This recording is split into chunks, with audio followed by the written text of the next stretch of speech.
this? Motherfucker.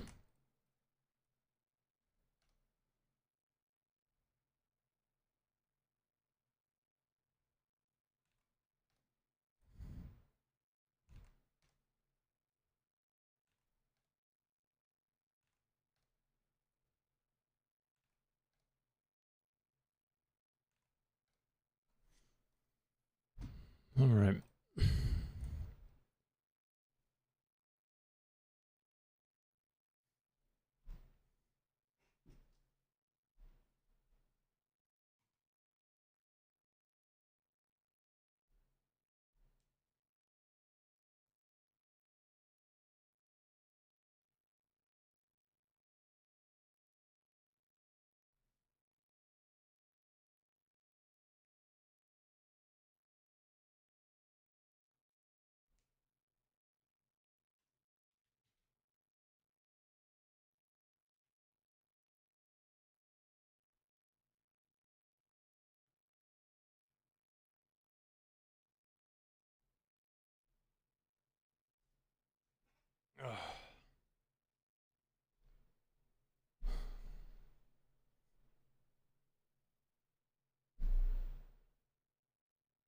I hate selfies.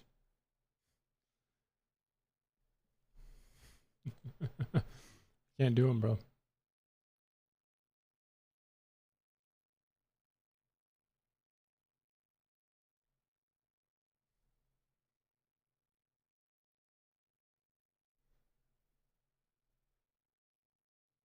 Nope, can't do it. We'll do it a different way.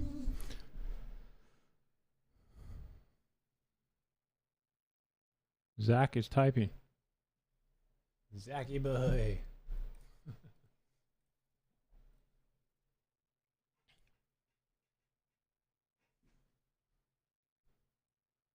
Bum, bum, bum.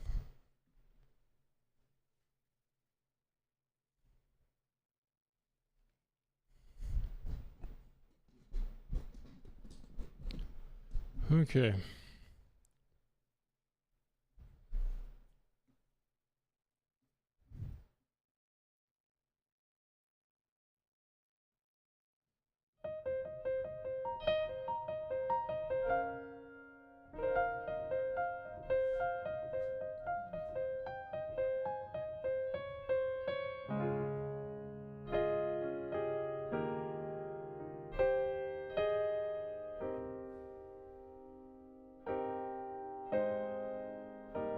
That's all. You all right?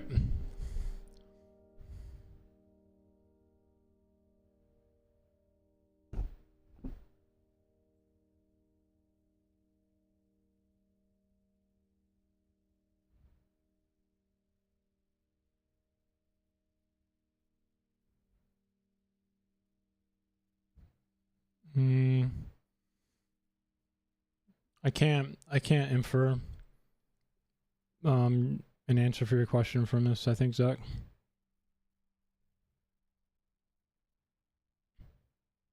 That last part's a little weird though. Is that what's making you a little what's giving you a little hesitation? That he supplements for? I don't know what the fuck that means. It's kind of weird.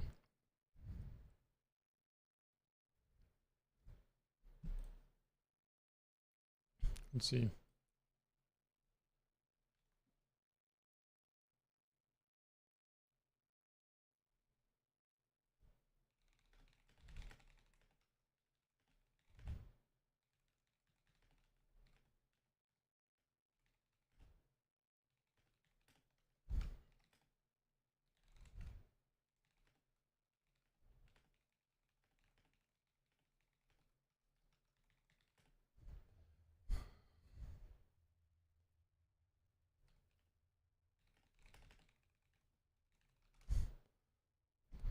Do you have any more information you can give me, Zach?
That's kind of fun. All right, let's see what time Lethe comes on.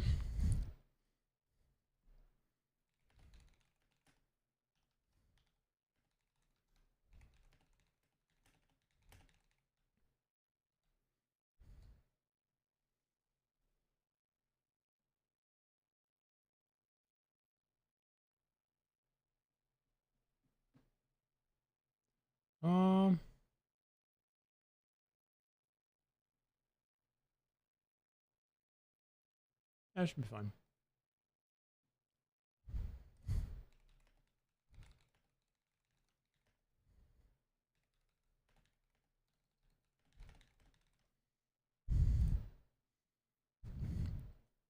Right versus wrong.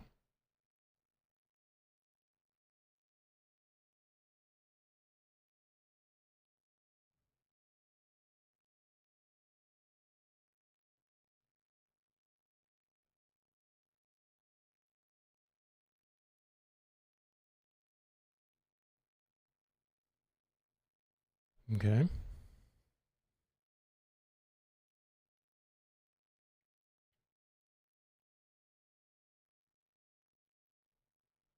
Buddha's father is visited by an angel who tells him that his son is going to grow up to be the greatest temporal, profane ruler the world has ever seen, or a great spiritual leader. And his father, being a pragmatic and conservative man, decides that there's no possible way I'm going to allow my son to take the ambivalent road of spiritual enlightenment. I'm going to allow him to fall completely in love with the world so that he will remain attached to his domain. So, prior to Buddha's birth, his father constructs a great city with walls around it. And inside that city, he removes all signs of pain, frustration, and disappointment, any sign of ugliness and age. The only people that are allowed to exist within this city are those who are in perfect mental and physical health, who are paragons of beauty and virtue. And the idea that lurks behind that archetypal story is that when a father has a child, his moral obligation is to shield the developing consciousness of that child from contact with any of the horrors of life that could provide the child with an experience too traumatic for that developing consciousness to apprehend. So, because it's an archetypal story, it relates to the development of all people, not just the redemptive savior. And that's the motif that the Buddhist story initially follows. A good father makes his child fall in love with life by enticing that child into a direct relationship with all that life has to offer. So Buddha grows up within this walled garden, this unself-conscious paradise. But precisely because he's been shielded to this degree and allowed to mature, his consciousness continues to expand, and the world outside the boundaries that his parents have established for him starts to attract his attention. Now, we know already that the forbidden fruit, right, the lure of what's outside the walls, is something that human beings just can't keep their mangy little paws off, right? We are absolutely uncontrollably curious, and the best way to make sure that we investigate something is to lay down a stricture that says, whatever you do, under whatever circumstances, never look there, right? And then the automatic... I can't even do it with a straight face. I can't even do it with a straight face, but this fucking JP's so fucking... Like, and then the eternal manifestation of the female spirit will consume you and make your bed. I should have had something planned, really, shouldn't I? Let's see here.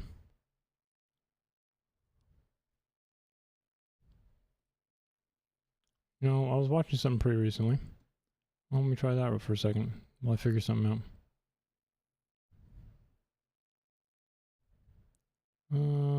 Dune. Believe it was this, but I don't even know if that's necessary anymore. I already know what happens.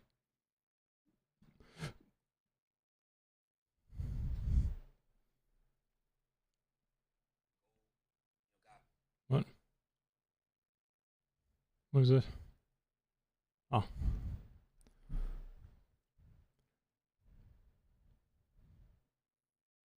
Marine autopsy? Main autopsy. Got it.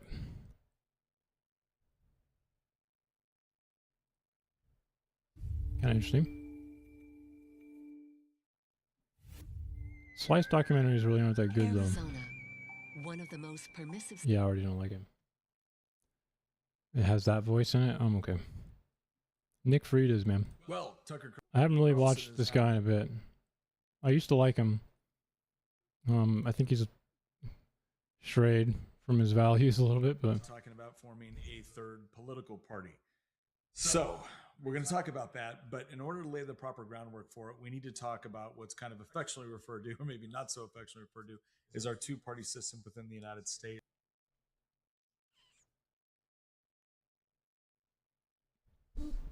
blockade is specifically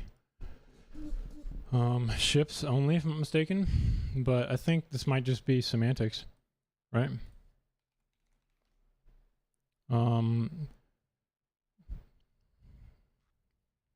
I think this might just be semantics, if I'm being honest, man. But usually it has to do with like a government. For an embargo, is a government prohibiting commercial ships, right?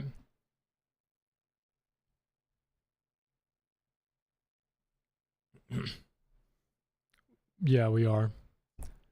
We've been doing that for how long have we had? A very long time, man. Let's see.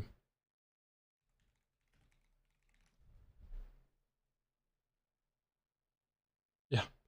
I mean, ever since the 60s, I want to say, right? Yeah, 1962. Yeah, it's kind of wild if you think about it. Trump increased the restrictions, I think, in 2017. I believe, at least. Right? He issued a memorandum, I think.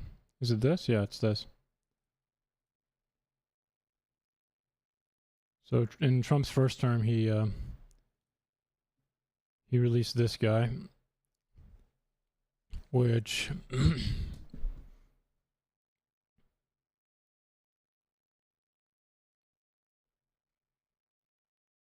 fuck, it's somewhere in here. Right here. No, it's not that one. Oh yeah, towards Cuba.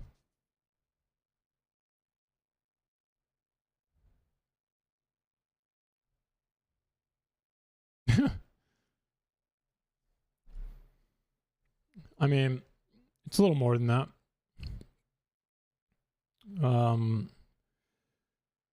Obviously, that's what kicked it off. I think the Cuban Missile Crisis was far later, though, wasn't it? Right? Wasn't the Cuban Missile Crisis...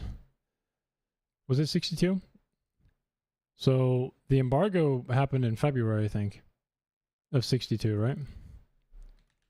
So, it was before the Cuban Missile Crisis. February. Well, the year is not as important as the month, man. So later in the year is when Cuba, we had the missile crisis, right? But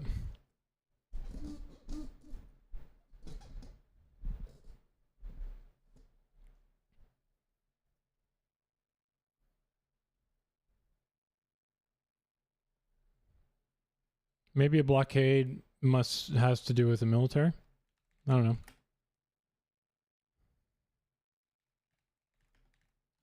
I'm assuming it probably has to do with the military. Okay, so military force to prevent another country. An embargo, I think, is...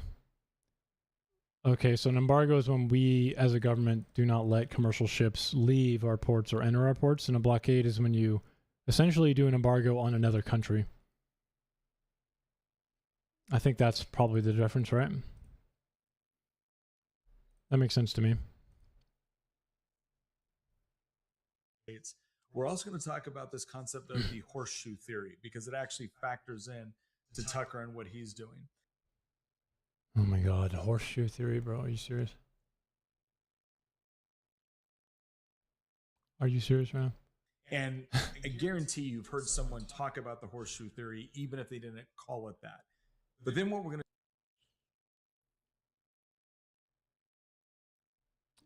I don't think an embargo needs to be ships, though. I think it can mean a legal prohibition on commerce.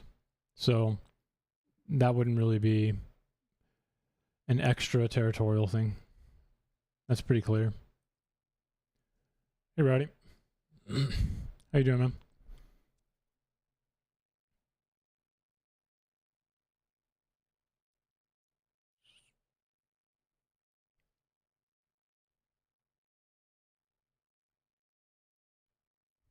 We figured it out. Talk about how the left-right dynamic isn't doing the best job of explaining what's going on within the United States right now. Yeah, doesn't matter. It's about commerce.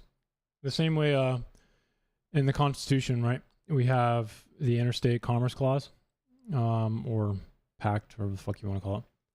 And commerce doesn't mean like money. It means a wide range of things. It has like a fungible definition to it. So commerce here would definitely include like banking.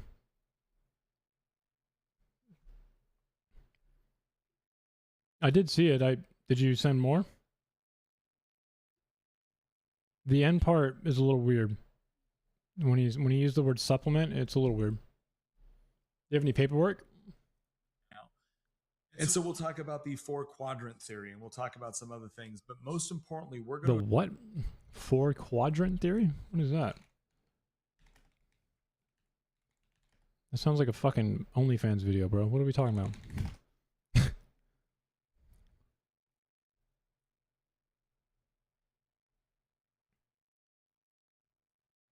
Oh, Wilbur. Oh, this guy.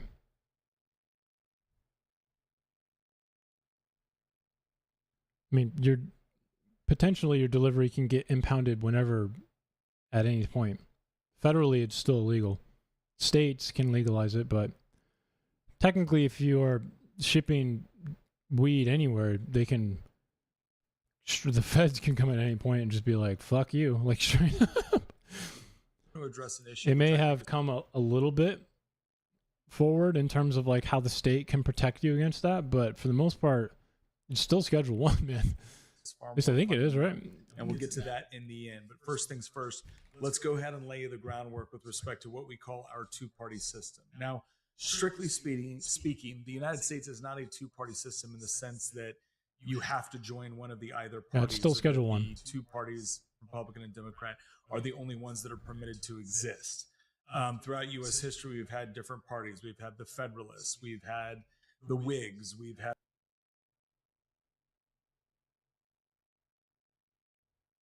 the Democratic Republicans, then the Democrats, then the Republicans. We've also had parties... The Dixiecrats.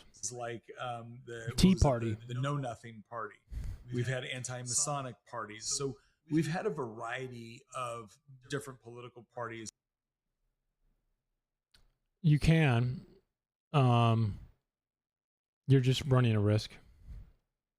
Because the states that, legalized it, they partly did it for tax revenue, right? So for tax purposes, it's okay to do that.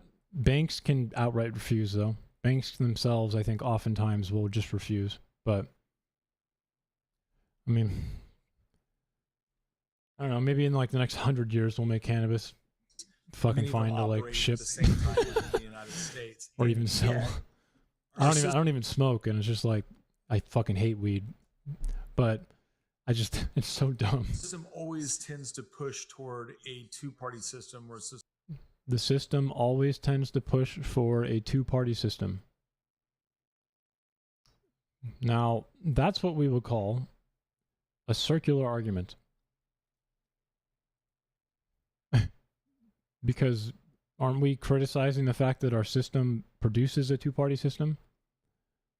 Why would you bring in what the system tends to produce when that's the very thing we're criticizing? Our system always tends to push toward a two-party system or a system where two parties are dominant. So why? So let's change that. Is that? Well, the U.S. uses what's called a winner-take-all or a ranked choice voting wouldn't even fix this issue. Okay. There are different ways to do ranked choice voting, but it would be a big step. I'm not going to say it won't be a big step. First past the post electoral system. So whoever gets the most votes wins the seat regardless of margin, right? Okay, so not that big of a deal. When it comes to like local elections, the problem is, I think, more about state qualifications and how to qualify for these elections. So in order to qualify, you have to be authorized by the state. So we need to fix qualifications on the state level and federal level for this. So for so the qualifications for running for office vary by state, but they're pretty stupid. You have to be when I was a teenager, Bush and Obama. So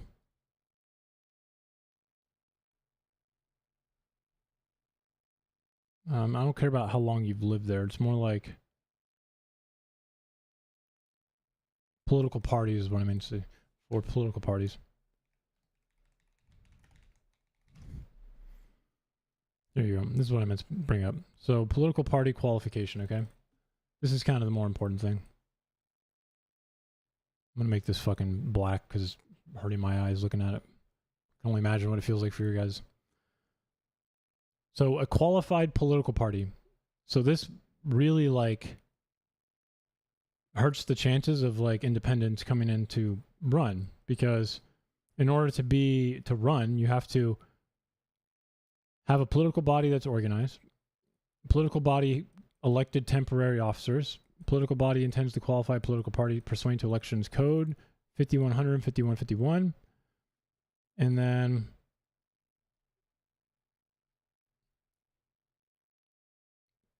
to qualify a new political party, voter registration requires that voters equal in number to at least 0.33% of the total number of voters registered on the 154th day.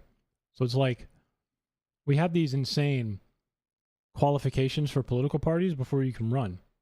And we need to adjust this. It's just, it's so dumb.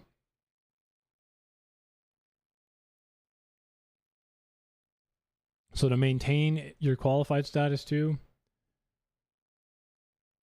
you need to represent at least 1/15 of the total state legislature or registration. Total state registration, okay. Why?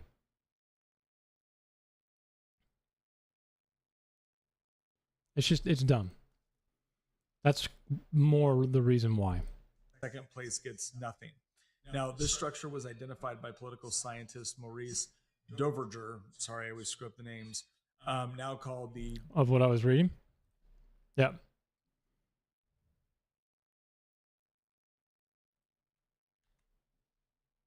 Sorry. Probably do that on the common now. Doverger's law. And basically what it says is this. When winning requires plurality, and plurality means you don't have to have an absolute majority, voters and donors It does vary state by state, yeah. Concentrate resources behind the two most viable candidates, and third options are generally penalized by this sort of system. Okay. Over time, what ends up happening is both parties, the two dominant parties, internalize this dynamic and build legal and institutional infrastructure around it, right? Ballot access laws, debate qualification threats. Ballot access laws, debate. These are the things that I just described. So thankfully he knows about it. Holds, campaign finance frameworks, all of which kind of further entrenches this system. Like if you actually wanted to read more about this, I'll bring it up for you right here so you can see it. And maybe someone, but again, this is what it is. Doverger's law. Again, I apologize.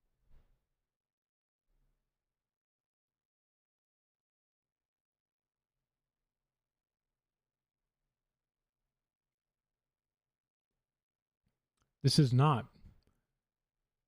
is just one mechanism in a shitty voting system. I apologize about the pronunciation, but it kind of makes sense, right? If the bottom line is you can have multiple parties, but really if only two have a chance of winning, Well, you're probably not going to waste a lot of time, effort, and resources on a third party unless, of course, you believe that third party I really hate does selfies. have a chance in certain circumstances. And so you can see why most people, if you want to have a shot at winning, would go with one of the two candidates that you think, one, have the best chance of winning, and two, most reflect your own values or policy positions. But you can also imagine how that can leave a wide spectrum of political thought essentially unrepresented, or we'll just say not as closely represented as it would be if you're just naturally a Republican or a Democrat. Now, I want to point something out. Okay. People will look at the system and say, the problem is we don't have more political parties, or the problem is that we need to adopt other electoral systems. Yes. Yes. No, this is a good take. I just want to point out that if you look at most of the parliamentary, They'd still have mainly two parties, yes.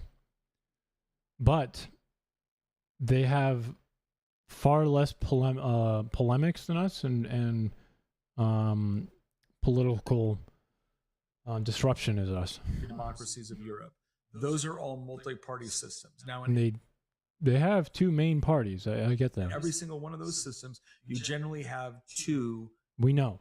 This is not, oh my God. My God, bro. dominant parties.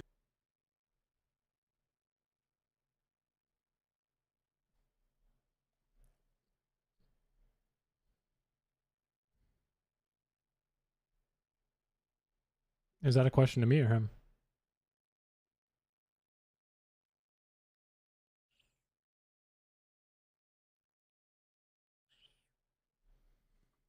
I mean, it is true. Half of what he said to me. Do you not find that we don't? Why do we have a double negative here? Screw me up. Yeah, no, just give me that right now, Ancom. Send it over, man. Okay. Shoot that shit. Okay, so there's a robust opposition in the UK, and they never think they need to change to achieve electoral success. So your double negative there means that there is robust opposition, or are you pointing out that robust opposition is not that necessary, or is not really evident or like material there? So they never really need to change to have electoral success. Is that what you're saying? There isn't. Oh, okay. So the second one. So it's a little less organized. Let me grab that video. Ancom saving me from Nick Freitas. Democracy has long been Andrewdism. Oh, I subscribed to this guy. I think I subscribed to him because of you, actually, right, Ancom? One of his other videos? I used to think so.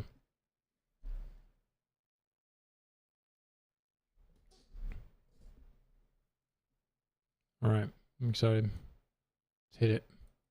been considered the political ideal. The US claims to be the bastion of democracy as it pursues its imperial and settler colonial exploits. Israel says it's the only democracy in the Middle East while it carries out genocide. And democratic governments around the world justify their rule with reference to the popular mandate of elections. And on the other hand, radical movements champion democracy in their workplaces and communities. The struggle for real democracy motivates scores of would-be revolutionaries. Many of us around the world live under countries which claim to be democracies, whether we believe they accurately reflect the democratic ideal or not. But democracy has a lot of problems regardless of which. Yeah, there's a sliding scale.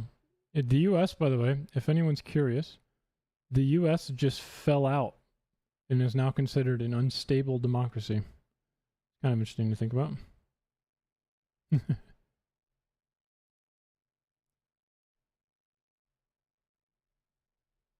For me, Just call it on. and if you're willing to hear me out, I'm going to spend the rest of this video explaining why. Now, I'm someone who believes that authority, in the sense of the right to rule, is an obstacle to the flourishing of both individual freedom and social cooperation. That makes me an anarchist. If that term makes you think of violent chaos, stay to the end of the video. Maybe I could be misremembering the adjective. Maybe flawed is what it is instead of unstable or whatever. I think unstable might be further down then. Video. I think that I'm sounds a gonna sketch little out bit what correct. an anarchist alternative to democracy might look like. You can also go watch my video on how anarchy works before getting into this one. I have a lot of problems with democracy, which may come as a surprise to those sympathetic to anarchism who believe that it is about pursuing real, direct democracy. We'll get to that. This work aims to break down what democracy really means and point out its flaws, especially with reference to anarchist critiques. Throughout, and in the end, my aim is to lay out a clear and consistent vision and language of anarchism, pushing back against the idea that democracy is the best we can do. To begin with, we should probably define democracy. Most people, upon hearing the term, think of a form of government. Well, that's because democracy, without the, what would you call that? When the democratic ideal, what would that be called in a sentence? Something ideal. What role is the word ideal called in a sentence here?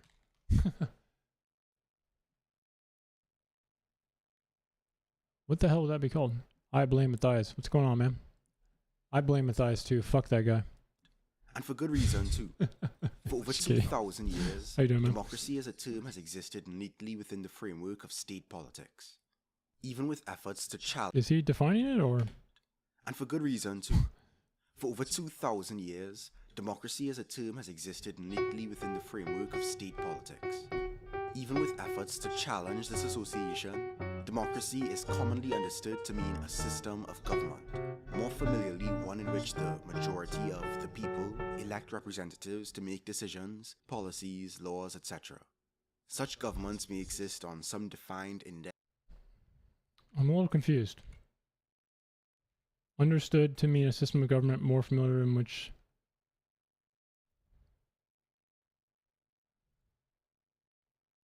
This is fine. This is fine. Policies, It's fine. laws, etc.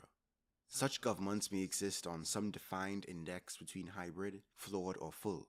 They may be parliamentary or presidential.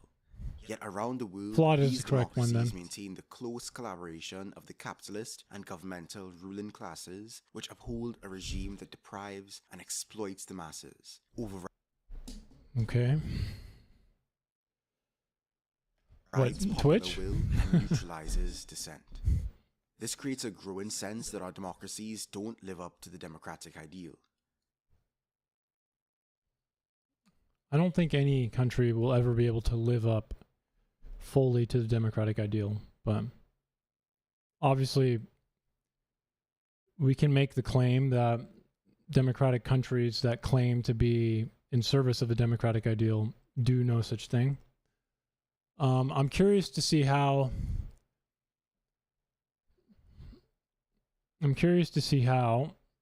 our friend here is going to overcome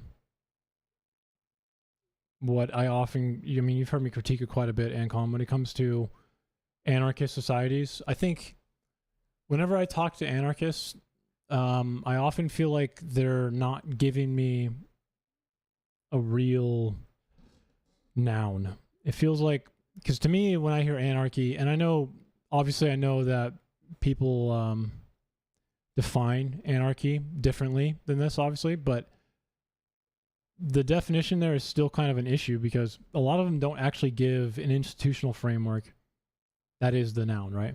So for a lot of anarchists, I think they're trapped in the verb, which is how you point out things that might be moral shortcomings in government or point out problems with capitalism, and all those things can be true.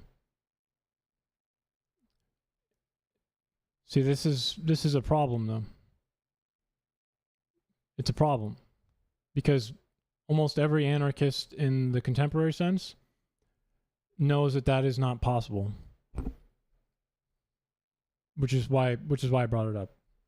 Even Kropotkin, I got him. You know, his answer was federations and voluntary association with these hierarchical federations, right? That's institutional organization. I mean, and it's okay. It's just even Kropotkin, I think, doesn't really give an answer to, like, when I ask. Okay, well, before I continue again, there's a chapter in Why Nations Fail, Ancon.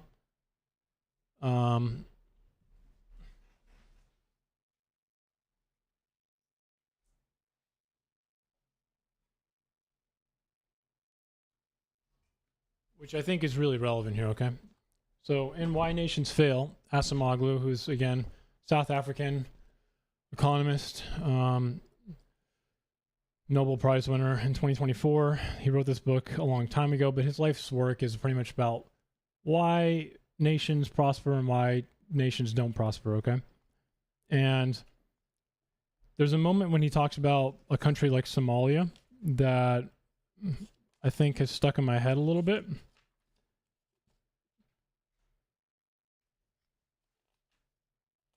Should be somewhere back.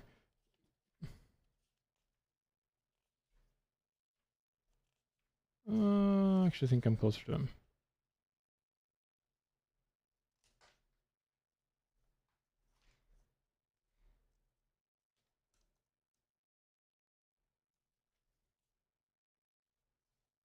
Wait, is it 91 when he does it? 87? 85? Oh, here we go. Yeah, no, I mean, his work is more complicated than that. He's put out a lot of work, man. Acemoglu and his co-writer, right, Robinson, they've been essentially doing the economics of this very question for a very long time. Yeah, Acemoglu. He's the writer of this book. But so there's a chapter here where he talks about Somalia, okay? And it goes like this. He's kind of criticizing Max Weber because there's a theory on why nations prosper, and he's kind of criticizing the culture argument, okay? So, like, what is the engine of prosperity is what he calls epistemology. I mean, I talk about philosophy here as well, but I studied economics. This would be like macroeconomics. So I like economics a lot. Before I fucking take up too much time though, because I want to get through the video. So in this chapter he goes, Max Weber, who we met in the previous chapter, provided the most famous and widely accepted definition of the state, identifying it with the monopoly of legitimate violence. Without such a monopoly in the degree of centralization that it entails, the state cannot play its role as enforcer of law and order. Yeah, formal study. Econometrics is what I studied. I didn't finish my degree though. Let alone provide public services and encourage and regulate economic activity. When the state fails to achieve almost any political centralization, society sooner or later descends into chaos, as did Somalia. And that's kind of the quick sentence version of it, because he talks about it a little bit more a little bit earlier. But this is something that I think anarchist societies or anarchist institutions or like frameworks, I feel like they have to reckon with this idea, because if there is no centralized power per se, things like defense become more difficult, and they become reactionary, because if you don't have centralized power and you have clans per se, I mean, those are voluntary, but Somalia still has a lot of issues because of the fact that there is no centralized unit or like organization that can control the country and make sure that there is some semblance of law. So right now it has a bunch of clans, and it's had clans forever because not one clan can take over the country, right? And I kind of agree. You're correct. No, you're correct. But it does require a centralized authority to take over the country. None of the clans are strong enough. They just aren't strong enough, or else they would. But an anarchist society, in order to enforce, I mean, things like, let's say the country next to it is aggressive. You have to imagine what that would do to an anarchist society that doesn't have any hierarchical centralized power. One, if we're relying on like individual clans that are like somewhat centralized in their own right, then you kind of get the idea of what we just mentioned there with Somalia. I mean, that's not going to lead to good outcomes, but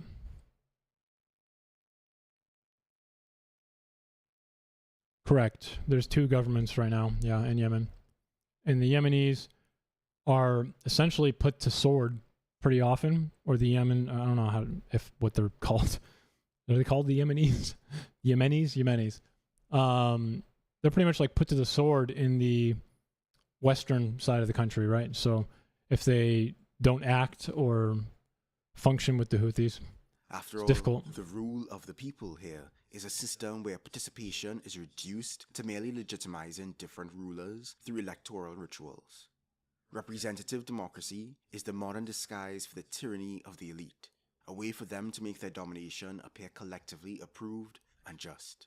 Okay. As articulated in Crime Thinks From Democracy to Freedom, laws, courts, What's it called? Crime Thinks From Democracy to Freedom? The hell is that?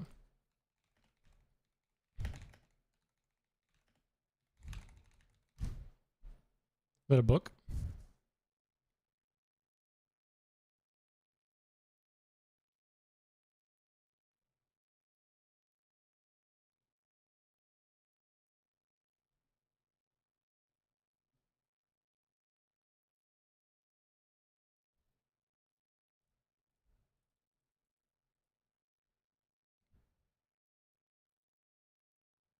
Oh, it looks like it's an actual book.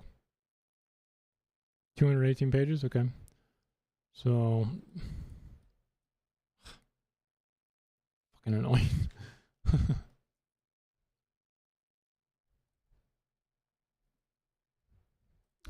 The funny thing is a lot of African countries have a history of trying to get democracy, by the way. Somalia is one of them, now that I think about it. Are you telling me not to go get this because you don't want to watch me steal books for 20 hours? Just kidding. Too late, I already stole it, Ancom. All right. articulated in Crime Thinks From Democracy to Freedom, I got it on legit anyway. laws, courts, prisons, intelligence agencies, tax collectors, armies, police, most of the instruments of coercive power that we consider oppressive in a monarchy or a dictatorship operate the same way in a democracy. Yet when we're permitted to cast ballots about who supervises them, we're supposed to regard them as ours.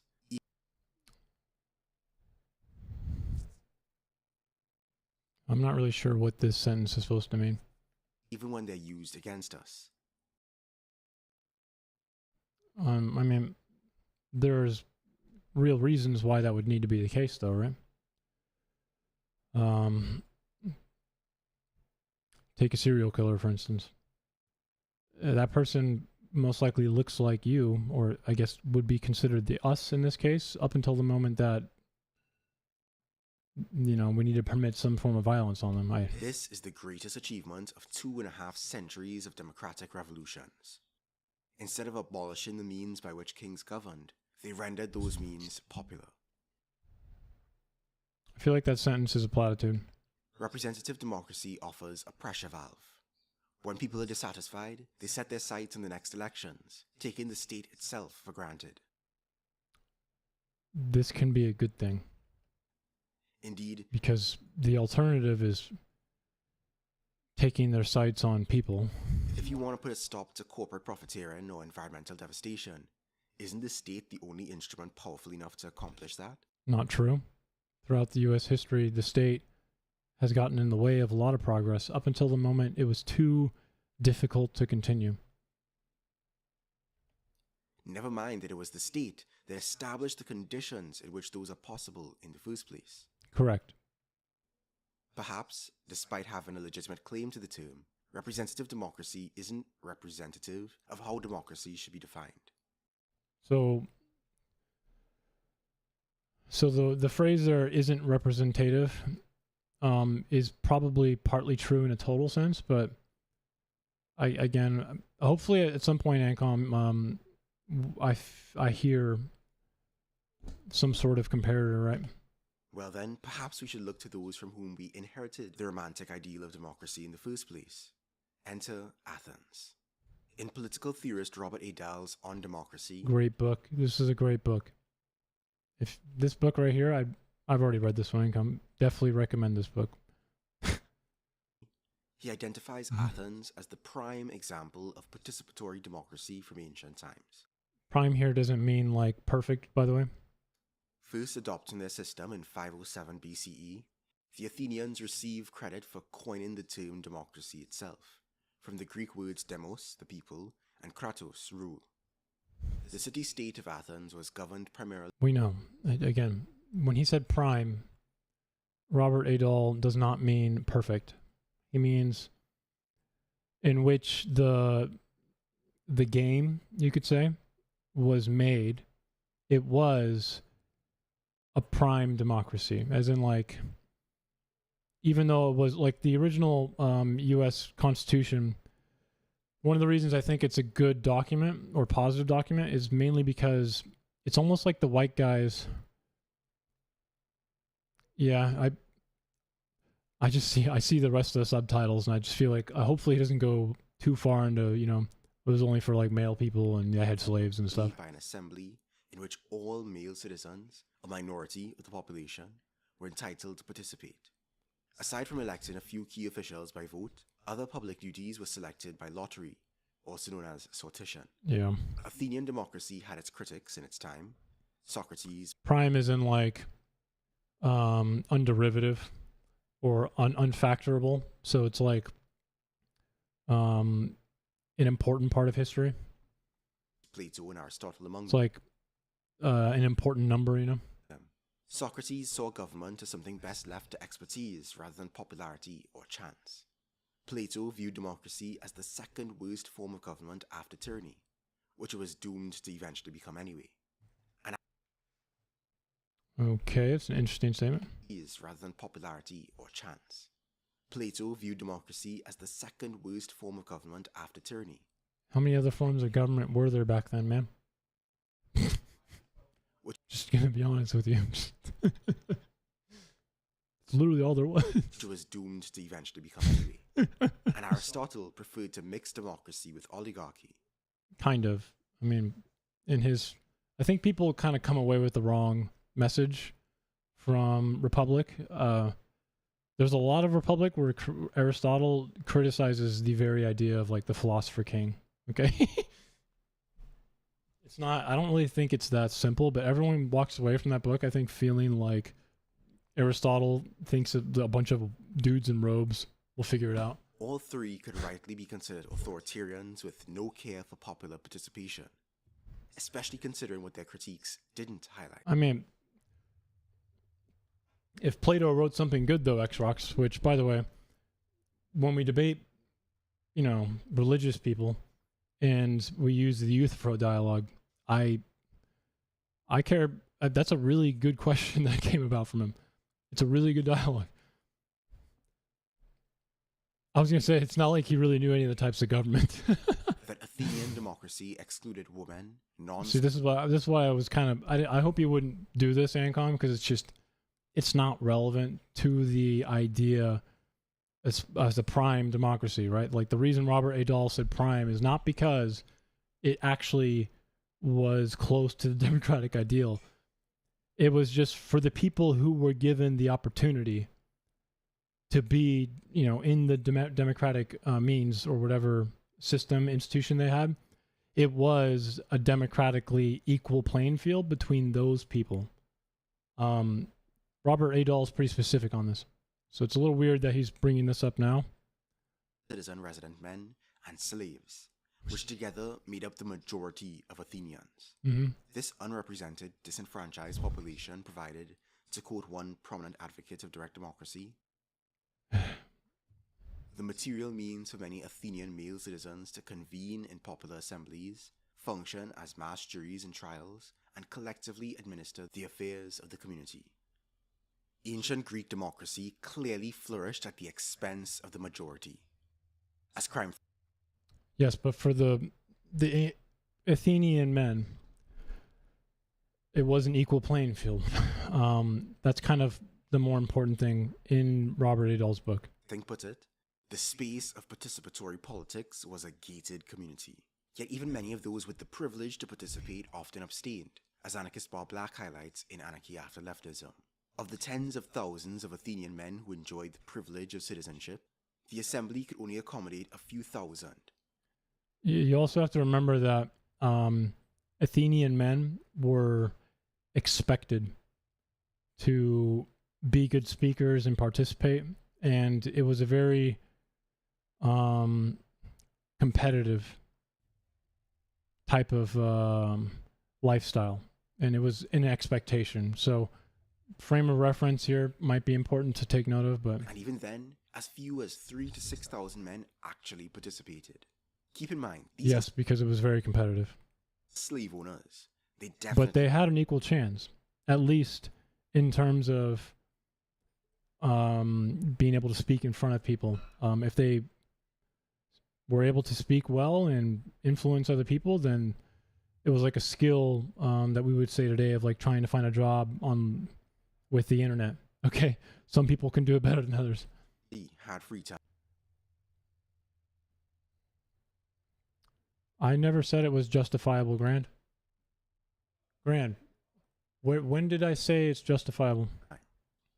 The Athenian example has had significant influence on the development of political philosophy, but its actual institutions had little influence on the later development of representative democracy. Neither Athens nor the Roman Republic, which would later inspire the American Republic, actually established a system based on democratically elected representatives that most...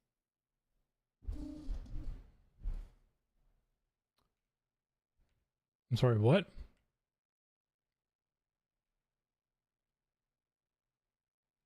The Athenian example has had significant influence on the development of political philosophy, but its actual institutions had little influence on the later development of representative democracy. Okay. Neither Athens nor the Roman Republic, which would later inspire the American Republic, actually established a system based on democratically elected representatives. What?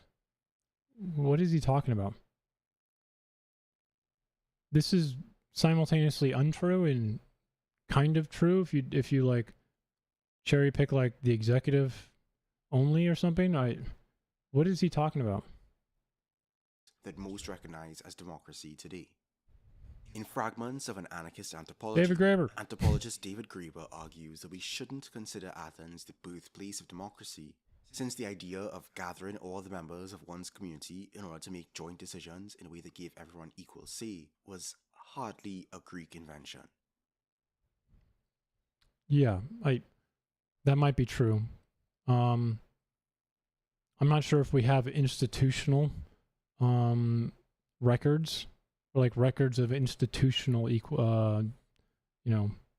this concept put into like a word or institution, right? I think that's more or less why Robert A. Dahl calls it the prime, like a prime democracy, right? This very, very may well be the case. It's just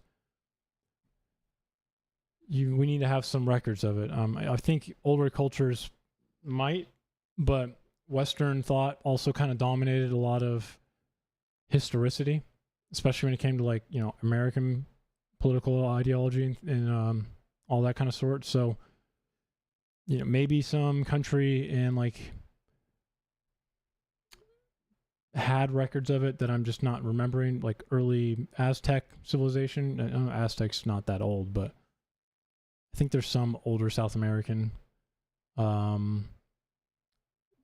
societies I can think of, but they just kind of maybe lost out on the, whatever the Western thought was the most, alluring story or something. But records of the institutional democratic form are kind of important here.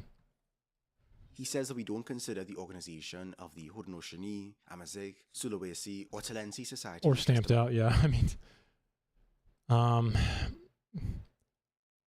lost out kind of means the same thing.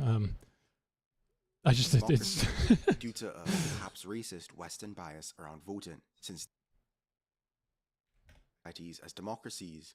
I guess he brings some up, right? Did they have?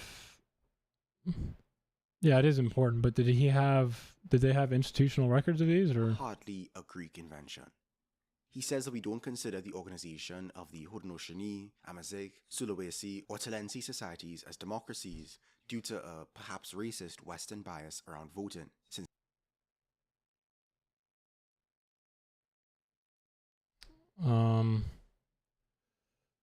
okay, one sec. Who is he? Talking about David Graeber? David Graeber does, right? Yeah, I was gonna say.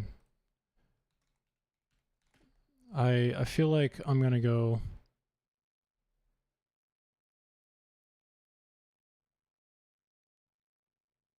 Fragments of Anarchist Anthropology.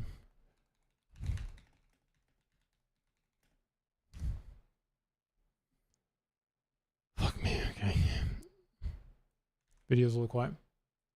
It should be a little better now. I had it turned down for my piano.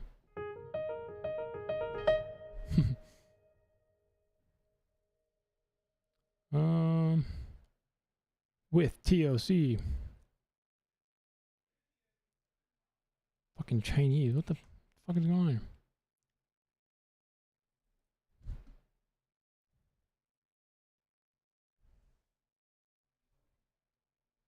And comes like, fuck no, I didn't. Fuck no. Athens, the birthplace of democracy, since the idea of gathering all the members of one's community in order to make joint decisions in a way that gave everyone equal say was hardly a Greek invention. He says that we don't consider the organization of the Haudenosaunee, Amazigh, Sulawesi, or Talensi societies as democracies due to a perhaps racist Western bias around voting, since they instead sought consensus. We'll get back to his definition. When he says sought consensus, my issue there is like, is there a real record of like institutional consensus that happens, or is this just, you know, essentially like oral depiction? Definition of democracy in a moment. For now, I'll leave it at this. That does kind of matter. As CrimethInc argues, and I concur, some institutional record? I guess let's see. they instead democracies. Talensi, just look up that one.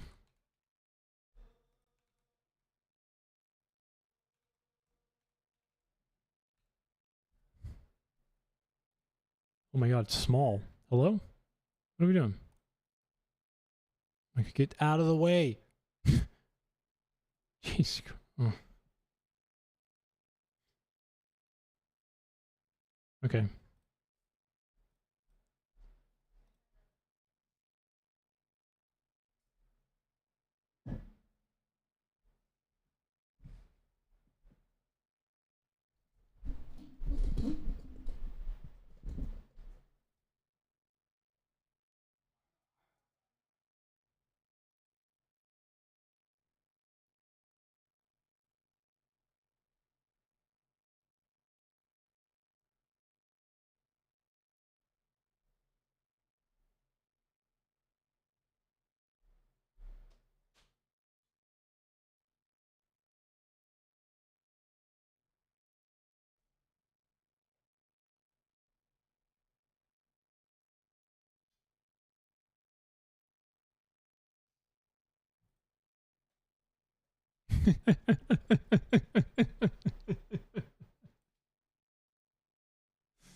Dude, where's my mirror? Dude's fucking attacking me through the book right now. What's happening, bro? Following Weber. Fuck.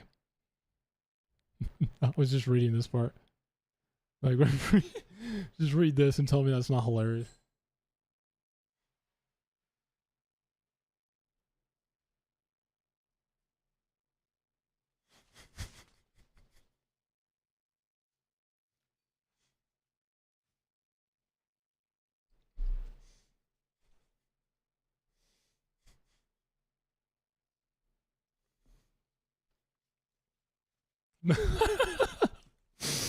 Fucking what an asshole, bro. Leave me alone. As I look for the historical record. And look, Weber name drop.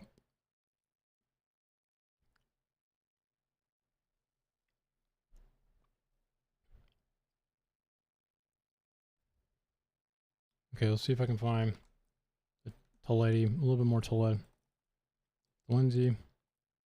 We had the Tolenzi again? Okay.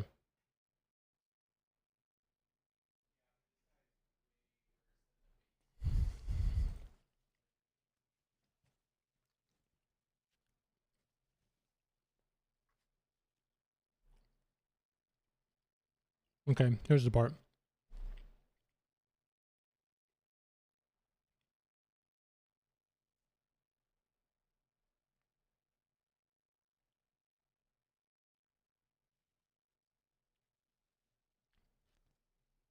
Weber.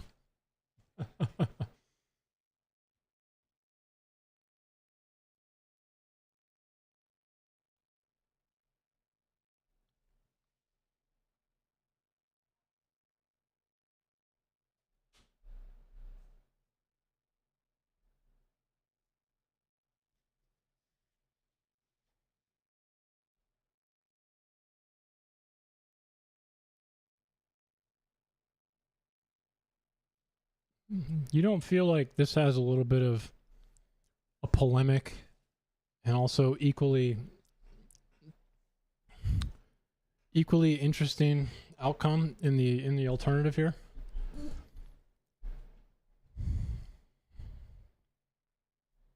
I know, right? What?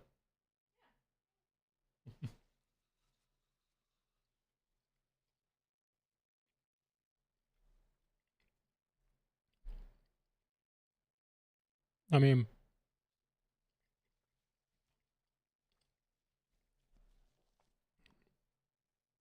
is he going to give us the way to compel a minority to agree with the majority? Or what if the majority wants to extinguish the minority? You need some institutional protection for that, right?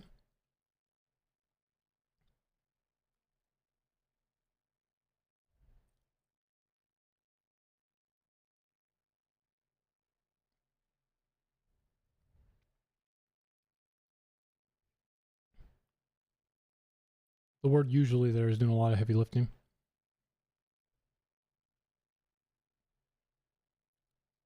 Well, at least Graeber understands what I was talking about competition. In a way, it kind of is, though, Ancom. He's just not bringing up the examples of when these egalitarian societies decided to eliminate the minority or their opposition or the majority. Because the systemic coercion that we're talking about is only a derivative of something systemic and centralized. Without that, you'd have to... I mean, you wouldn't really know. They still might be egalitarian as soon as they're done. Like...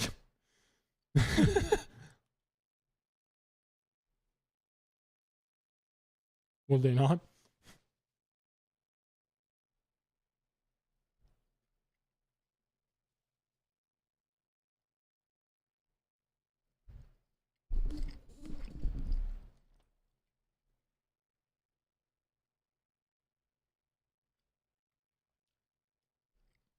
It acts like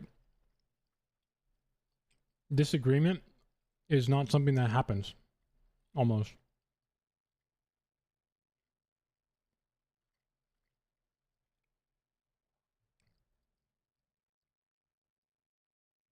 I like reading Graeber's writing more than the video, though. how do they handle it? I mean, let's see.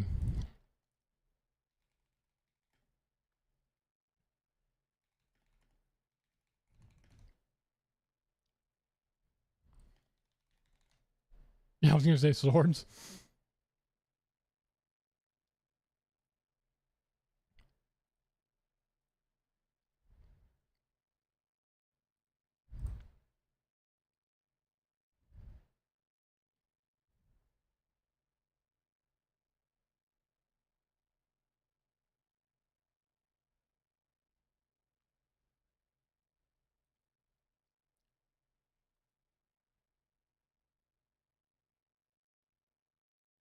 This might be a little too. This is not what I need.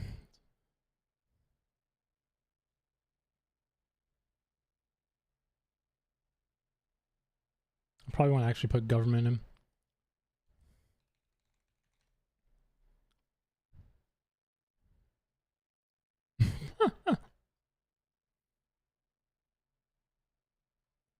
Never mind.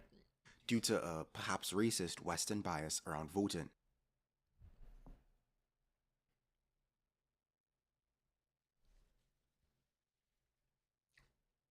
And if they don't agree? Since they instilled What happens when they don't agree? toward consensus. Income. Motherfuckers will shoot you and your child in your car if you cut them off. Income. Come on now. We'll get back to his definition of democracy in a moment. For now, I do think in a smaller society, it wouldn't make sense to have voting like this. The consensus thing sounds better. leave it at this. As CrimeThink argues, and I concur, why claim that the Greek term democracy is overly biased to the Greeks who invented it and the institutions that claim it, while insisting on expanding the term to characterize non-Western peoples with their own terms for their own systems? Later in his work, Dahl defines democracy according to the extent that all the members are to be treated under the Constitution as if they were Correct.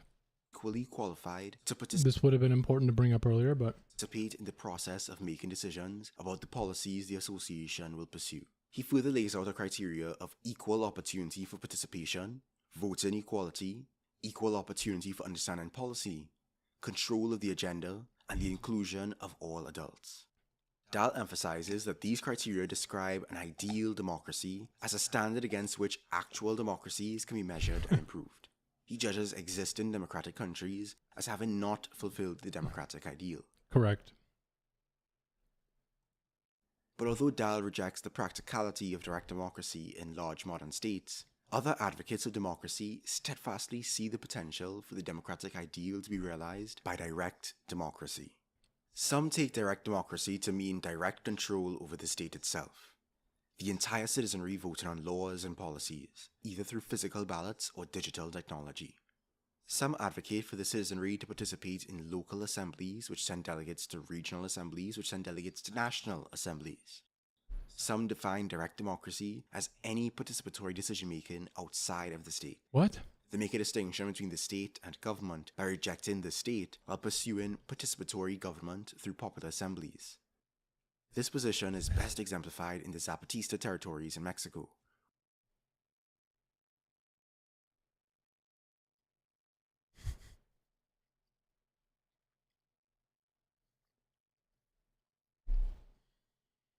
Which attempt not to abolish authority as anarchists would, but rather to disperse authority and hold it accountable through participatory government.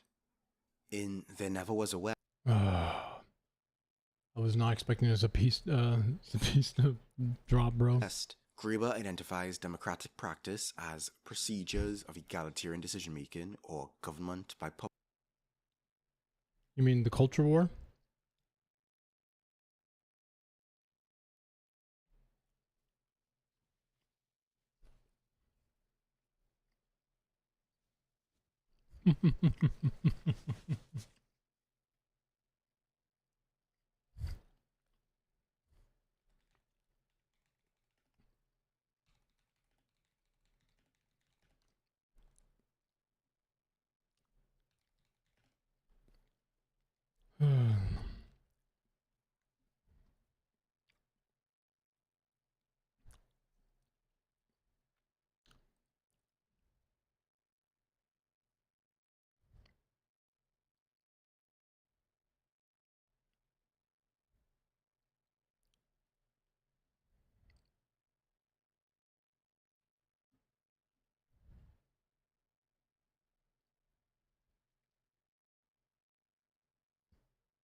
Where is non-foreign? God damn it.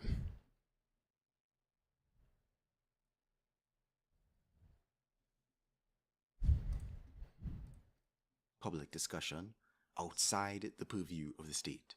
Under his broad banner of democracy, he groups together majority democracy and consensus decision-making. He also points to the democracy being at times identified in the masses against the elite, and even goes as far as to call the democratic state a contradiction. Murray Bookchin was another semi-famous advocate of stateless direct democracy, first when he claimed to be an anarchist, and later when he established his own ideology, communalism. But unlike Graeber, Bookchin didn't bother with consensus. He stood for democracy plainly understood as majority rule, which is far from anarchist. Bookchin insisted that his municipal assemblies represent Bookchin. We like Bookchin. You actually gave me one of his books, Ancom. Now I've read a few of his work. I mean, haven't read all of them. Okay, but I've read a few. presented a radical alternative to the state. But dispersing state authority is not the same as abolishing it. You might also find advocacy for anarchist democracy. Thank you. A radical alternative to the state. But dispersing state authority is not the same as abolishing it. Yes, because you can't. Entirely. You might also find advocacy for... He made... Okay, I was about to say thank you, but now I'm like, do you think you can? Anarchist democracy, real democracy, or true democracy in the works of Lorenzo Camboa Irvin, Wayne Price, Kevin Carson, and a few other popular late 20th and early 21st century anarchists. Each one varies in their interpretation of democracy, ranging from the vague though potentially anarchist-compatible collective decision-making of Graeber to the plainly authoritarian majoritarianism of Bookchin. Beyond these, many other mutually incompatible systems have each staked claim to the prestige of democracy. Meanwhile, historical anarchists either hardly spoke about democracy at all or actively condemned it. All the way back in 1851, Proudhon wrote, "We may conclude without fear that the revolutionary formula cannot be direct legislation, nor direct government, nor simplified government, that it is no government." Lucy Parsons wrote, "It is better to have majority rule than to have..." Okay, before he gets too far, because he was talking about the Zapista for a bit. What is the security of the Zapista, as in like the people right now look like? Do we think that the military security issue of that Zapatista, yeah, there's one there, right? Like there's a serious military and security issue with him.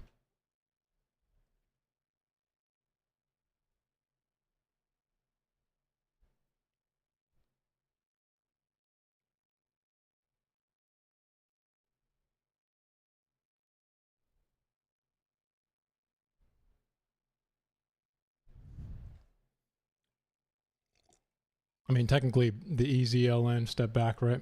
And is like, well,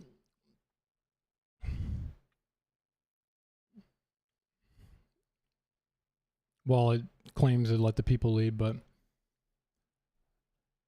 and realistically, they're a little ruthless. So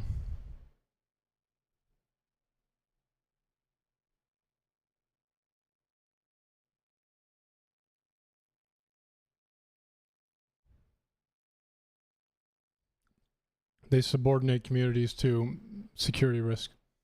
So there's like some, I think, answer to my noun problem in the Zapatista, but it's also small, and realistically it falls victim to the same things that like Somalia has, where because of security issues, the idea of the Zapatista and the ideal that he's talking about becomes subordinate because of security issues. Of minority rule, which is only in the interest of the few. But the principle of rulership is in itself wrong. He didn't mention any of that for some reason. No man has any right to rule another man. Bakunin wrote, "In short, we reject all legislation, all authority, and every privileged, licensed, official, and legal influence, even that arising from universal suffrage, convinced that it can only ever turn to the advantage of a dominant, exploiting minority, and again..." What's the alternative? "Against the interests of the immense, subjugated majority." Like, I just reject all authority because no man should ever be able to coerce another man, right? It's kind of like, I don't know if that's what we want. What is the alternative? It is in this sense that we are really anarchists. It's not hierarchy, Molotov. It's actually the opposite, okay? It is for you and I, Molotov, to know that we don't have to, physically fucking kill people to, like, know that our kids or whatever are going to have, like, lives where they don't have to worry as much about someone else feeling like they can. There's no hierarchy there. It's more like a protected field of neutrality in a way. It is, some centralization allows for, and coercion allows for people to exist on a grander scale in this way. If we reject everything, if we just feel like all authority is pointless, then, I mean, because we're convinced of some dominant exploitation that's going to happen. It's almost like the positive freedom argument where, the negative freedom argument where someone goes like, the state, libertarian will say like, the state should never fucking be able to do anything, right? And you're like, I mean, having more freedom in this case, for most circumstances, ends up with less freedom overall. And in this circumstance, I feel like the same thing happens. If you feel like no man can ever coerce another man, you end up with less freedom and ultimately more coercion in a way.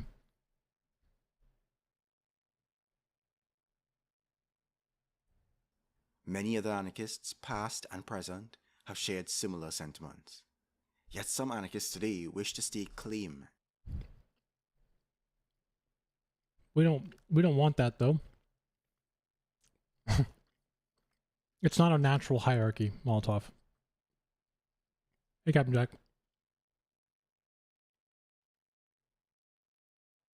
There's nothing natural about the hierarchy. Molotov.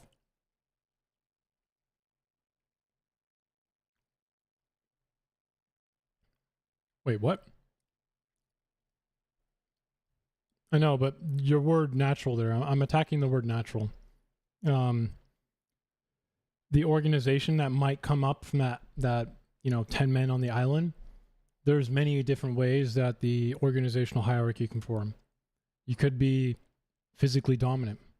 Okay, you could be manipulative and find your way into the top of the hierarchy. You could be someone who actually leads well and convinces people that you're the right choice. Which one of those is the natural one?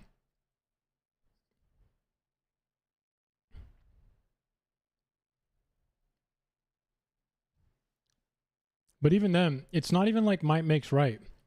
Like, I feel like the coercion you experience in in the democracies that we live in right now, it's not really might makes right. It's a preservation of of something, of your rights, right? The coercion is only something that is resorted to protect that very idea. Might makes right is in the name. It is, well, the protected idea is force, right? But that's not what's happening in the coercion in what this guy's critiquing. But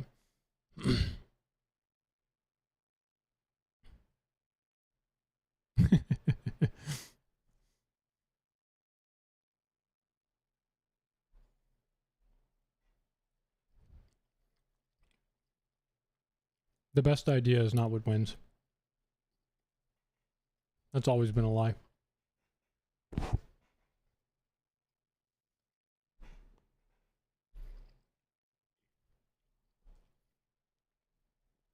Also, are there actually commies in the Democratic Party right now?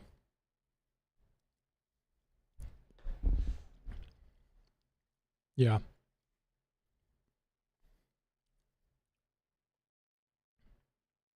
I mean, there's a lot of commies online, I think. I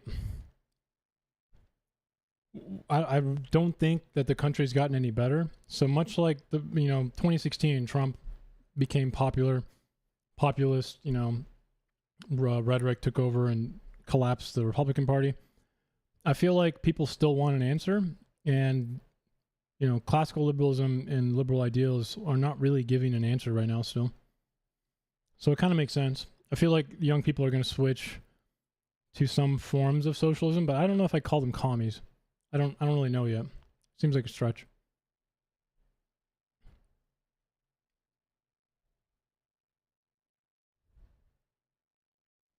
Is Mom Donnie even a commie? Isn't he like a market socialist?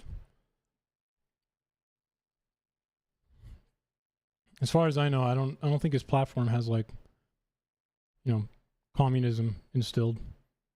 Maybe he does actually want that, but even then, what he wants and then his platform there's the two different things.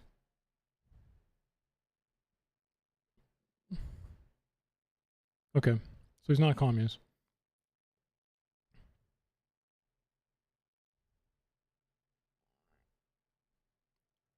I mean, can you blame people for wanting to hear something other than the status quo?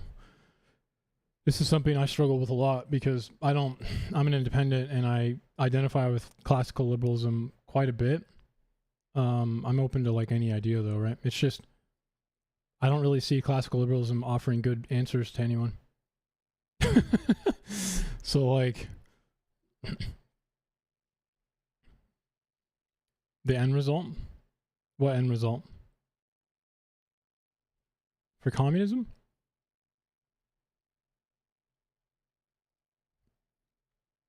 Well, you got to remember, you can actually advocate for change within a system against your own incentive and still take advantage and participate in the system as much as possible, because a lot of things that we are talking about control things like family security and access to having a better life. I wouldn't call that selling a lie. I actually don't listen to him that much though, so I don't know. He seems all right. I don't know.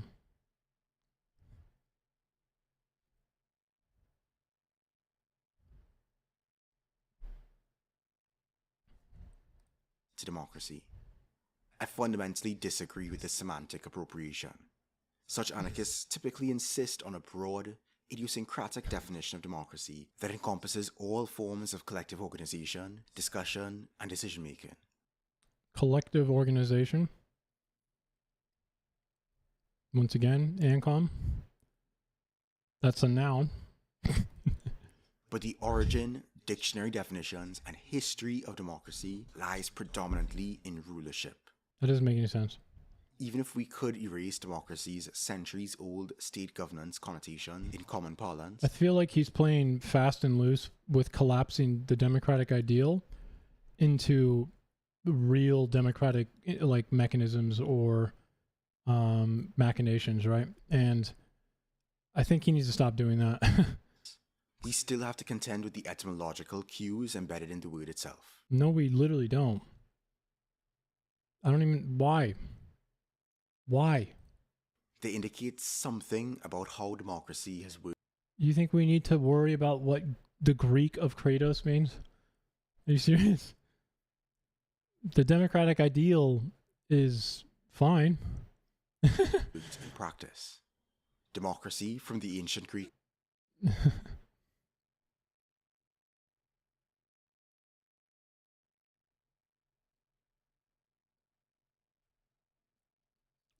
Well, Captain Jack, I know it does. It's just the literal Greek.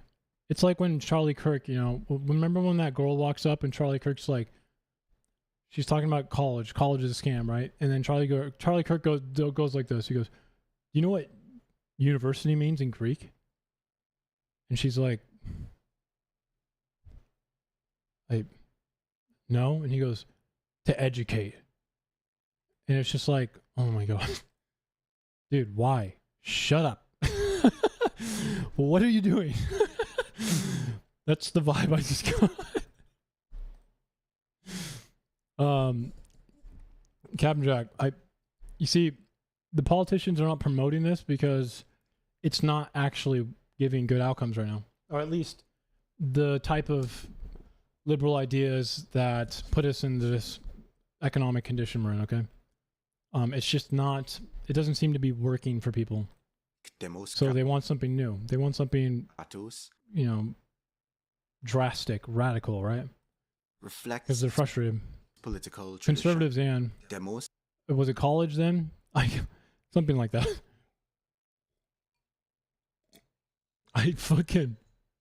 Maybe it was college, okay? I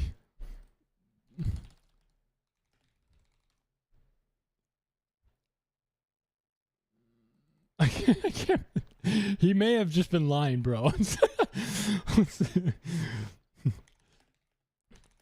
Or no, it's Latin. Latin, my bad. Latin. Is that what it was?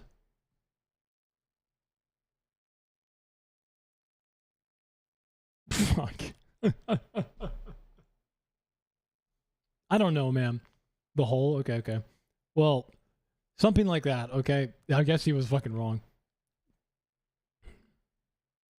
How was what I said similar?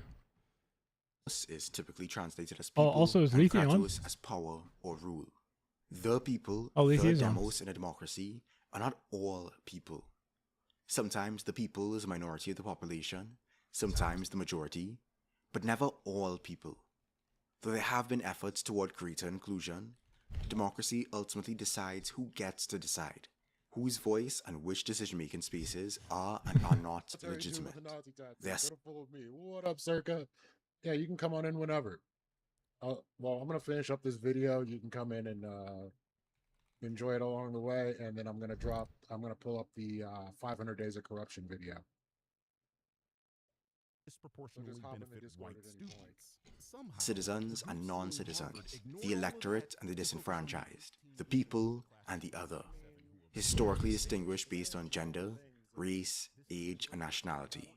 Power, or rule, or kratos in a democracy necessarily entails the tools as soon as he's done, a way of enforcing the binding decisions of its people upon everyone in its defined boundaries, historically through a legal apparatus, police force, or military. In modern Greek, kratos refers to the state. As the poet Oscar Wilde famously put it, democracy means simply the bludgeoning of the people, by the people, for the people. Democracy, the rule of the people. Was that an accident? By the people, for the people. Democracy, the rule of the people, is distinct from anarchy, or if you prefer, acracy, the absence of rule. Anarchy is popularly misunderstood as a situation of dispersed rulership, either in the sense of chaotic power struggles or mere decentralization. Literally. Okay, Ancom. What is the etymology of these words?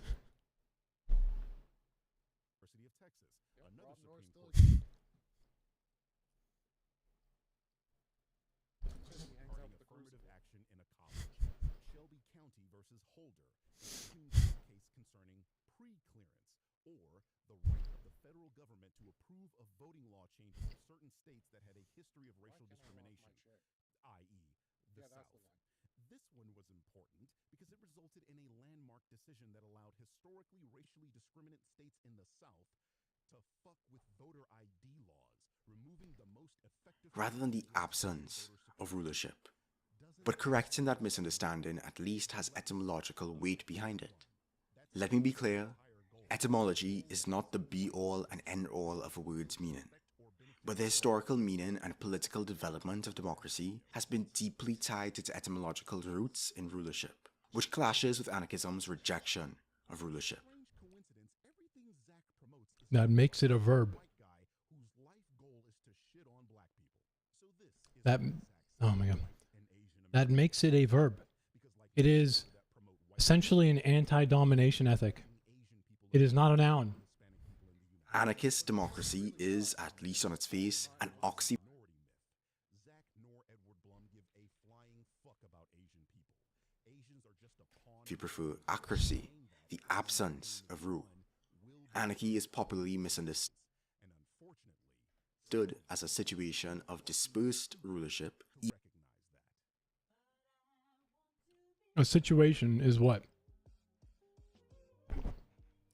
When he says as a situation, that makes it an active verb. So he's critiquing the idea of anarchy being an active verb, where it's a situation of anti-domination ethic. Anarchy is popularly misunderstood as a situation of dispersed rulership, either in the sense of chaotic power struggles or mere decentralization, rather than the absence of rulership. So it's not. It's anti-rulership. It's not the absence. It is literally anti-domination ethic. So it is the situation of revolting against that. But correcting that misunderstanding at least has etymological weight behind it. Let me be clear, etymology is not the be-all and end-all of a word's meaning, but the historical meaning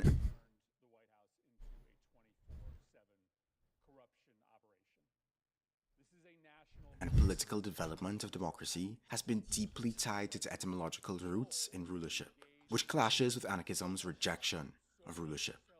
Anarchist democracy is Right, we got something from Zephyr along with some bits. So when there's bits attached, And because of this, Ancom, the use of the word noun here is kind of like, here, how about this? It's not that when I'm saying noun and verb, I think it's not really coming across what I mean to say, which is anarchism is an operator. It's an operation, okay? So it's annoying to hear like someone treating it as like an actual institutional end. It's an operation, or it's an operator. Seeks, that makes it an active process, and once you're done, it gives no answer. So, well, anarchists have tried to. I'm not going to say no anarchist has tried to give an institutional answer. That's not true. But I think it's interesting. that really does feel like the game plan. And I mean, I've heard the whole thing and all that. But Again, anarchy is an anti-domination ethic. it's like they're throwing so much You need to put something in the place so that of he does call them out, rejection of rulership. go after all of it. There must be something. Oh, well, they're just out to get him. He's not doing anything wrong. Whatever they want to call it, it's fine with me, but Definitely the answer I that's what I'm talking about. You know, this is why Kropotkin, came up with federations, for instance. There's something there. He's trying to answer the question I have right now, in a way. they're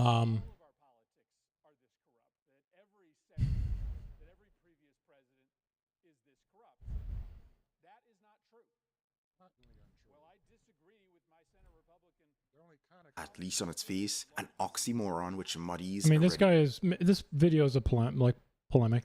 muddied waters. It invites unnecessary ambiguity as So community decision making is rulers, though. That's rulership. This is what I'm talking about. Consensus is a democratic ideal. It is democracy done through hands instead of voting, right? president needs a side. I'm confused. What kind of crazy work is that? A community decision making is rulership. If you are someone who doesn't agree with the community's decision, then you're not really having your view, you know, being acted on.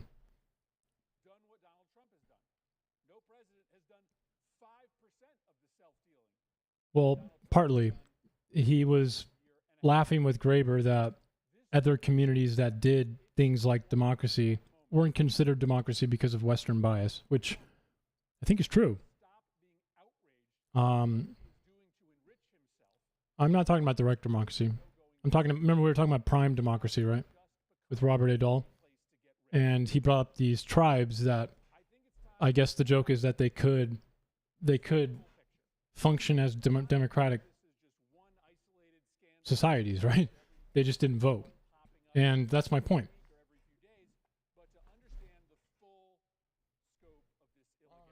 As well as co-optation, leaving room for those who cannot conceive of a world without rule to peddle their positions under the guise of anarchism. A world without rule. Again.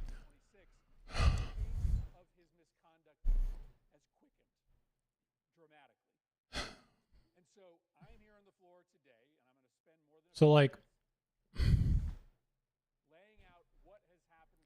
we can have a ton of different operations, okay, Ancom? We can have, like, destatized governance. We need a decentralized decision-making. We need to remove coercion, you know, anti-ruler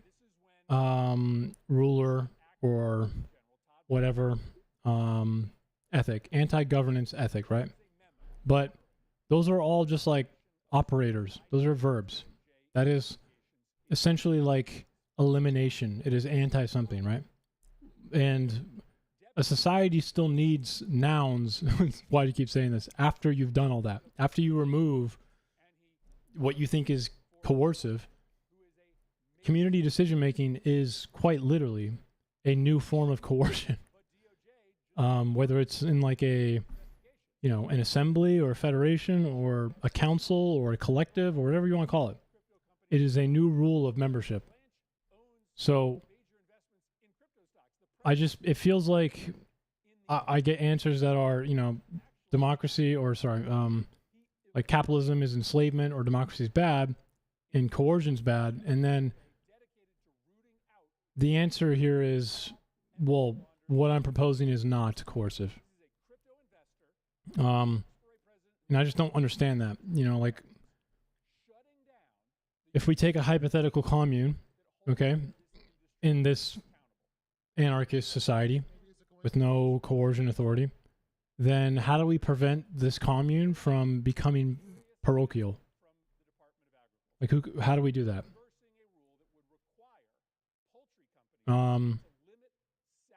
If a federation is what we decided to go with, and because we're so concerned with coercion and like societal, you know, rulership, how do we not make a federation toothless?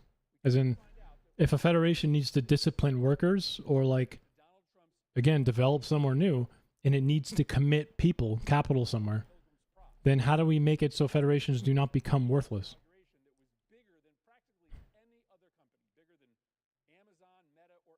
Why wouldn't parochial work here?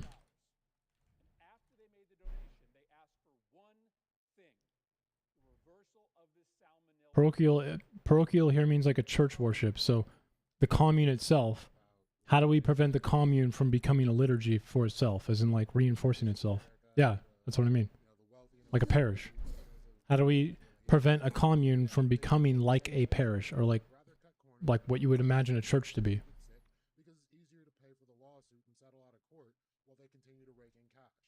A certain group, or whatever you want to say in this anarchist society.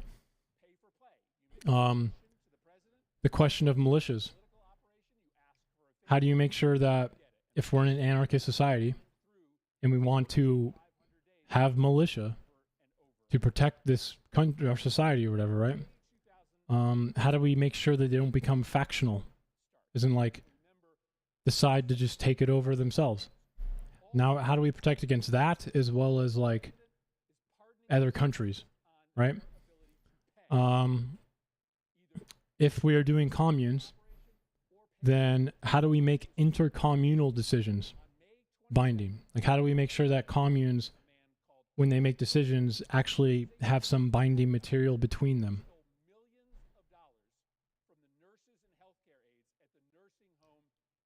Well, no, it's more, they're going to have to already have it. So like an anarchist community, just like our friend here said, he correctly points out that like anarchist democracy or anarchism is not a, decentralized fucking psychotic whatever he said, right? There's, communal decision making. There is things that I just mentioned. So in like a commune. So a commune and another commune. How do we make sure that the decisions they make between them is a binded one? How do we bind the decisions into some form of disciplinary thing without force?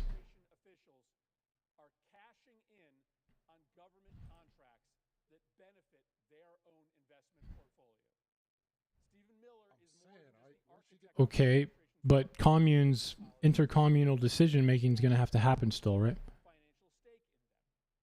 How do they compromise? What if the plan is, okay, you make the cement and we'll make the asphalt so we can make roads. And then you spend a bunch of resources, as in like you commit the capital, the people, the labor to make the asphalt, but the other commune does not follow through and doesn't make the cement. What happens? This is not a really good example, but I think the point is still there. Yeah, but what about all of the labor and resources you spent? Because if people can just get away with not having to do mistakes, I mean, Ancom, for very large projects, that could be devastating. Right? What if, a commune didn't follow regulation when they were making steel and they cheaped out and a building collapses because of it? And, I mean, how would you even know? I mean, it depends on the commune, I guess. I don't even know how you would standardize things like regulation between them, right? I don't even know how you would do that, but...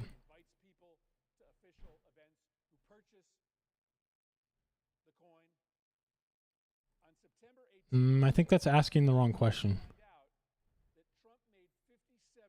So, like, here, let me put it a different way. It's actually not about trust, Ancom. Have you ever worked in a restaurant? Or like, have you ever had a job where you have to like finish duties before you can leave at the end of the night? As in like, let's say you're responsible for this and someone like a manager, or like when I was a supervisor would have to come check something that you had to do, right? And, write it off.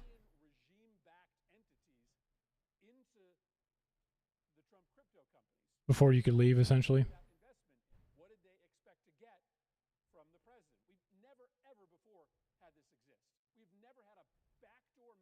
Well, the point of the supervisor coming to check you is not because they don't trust you. It's because it's easy to actually miss stuff. It's easy to forget things. It's not. No. It's literally because it's just, it makes it more effective and efficient because people forget things. And it's not that they did it purposely, right? People just literally forget things. So the reason you mark off whether someone can like leave is not because you don't trust them. The majority of your employees, you don't have that feeling with, even though you check them off every day and you go check. There may be a few people in which you go, yeah, this person, I'm going to use it against them. But the majority of people are not going to be like that. You do it because it's normal to forget things.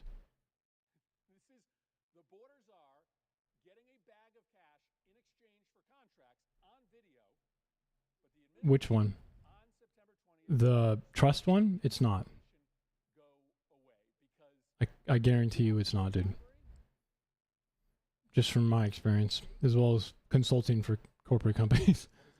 It really is just because without a checklist, people are going to forget to like turn off the one TV in the corner of a Best Buy or something, you know? Or they're going to put the remote in the wrong space, like spot. Or they're going to accidentally unplug something they weren't supposed to. Or I've read advocates of anarchist it's not because they don't democracy trust who them. insist that all the mechanisms of rulership be in place under collective control could make even law and policing anarchist. Other advocates have assured me that anarchist democracy simply describes free rulership be in place under collective control could make even law and policing anarchist. Other advocates have assured me that anarchist democracy simply describes free, horizontal, and participatory decision-making without authority. Yet this only underscores the confusion that arises when democracy is affixed to anarchism. If democracy can be understood to imply both law and policing and the absence of legal order altogether, then the word only obscures rather than clarifies. Why don't we just not do that and include the more basic democratic ideal? I don't think the democratic ideal... You see, he keeps collapsing democratic ideal in forms of democracy. And the democratic ideal does not care about policing. The language of democracy is not indispensable. We already have words like free association and consensus. Indispensable. We already have words like free association and consensus. Why compromise them with the baggage and ambiguity of democracy? Okay. Language of democracy is not indispensable. We already have words like free association Free association. Okay. and consensus. So, this kind of, I think, would come back to my critique of communism, ANCOM, where, again, if we were going to talk about some questions relating to like communes, another question I could ask is, if you have cross-communal disputes, okay, and you have free association, or let's say you have free association in general, how are we going to prevent single communes from essentially absorbing all of the labor because the area has a lot of people who are valuable, good doctors, you know, it's like the better place to live because of that fact. How do we, you know, prevent that from happening? Are you free to go at any time? If you are, then communes are going to actually compete for people, just like corporations do right now. Communes. No, because ANCOM, if you can leave a commune at your own free will, communes are unstable. If you can leave at any time, the commune has to operate on this this framework, okay? We could become unstable if ANCOM leaves. So they have to compete for ANCOMs all the time like companies do right now. That's not fluid, that's instability, which means they will compete for people. They will compete for you. And that means they take on the functions of like a firm, a capitalist company. They give you like, you know, incentives, contracts, depending on like whether you know, stay a certain amount of time, then you could get a better house or something like that, right? I mean, how else would you try and incentivize people to stay?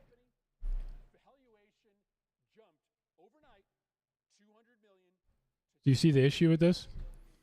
And then the other issue again with free association is if a commune decides that collectively that it needs to expand to this area, But that area doesn't have the value I just talked about of the original area.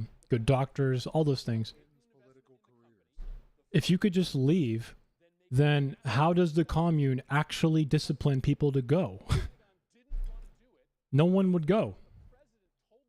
I never get an answer for this stuff.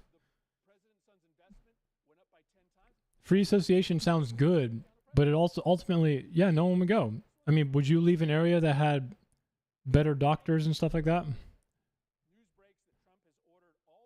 on to a new area that they're expanding in when there's no communes that are relatively good at all?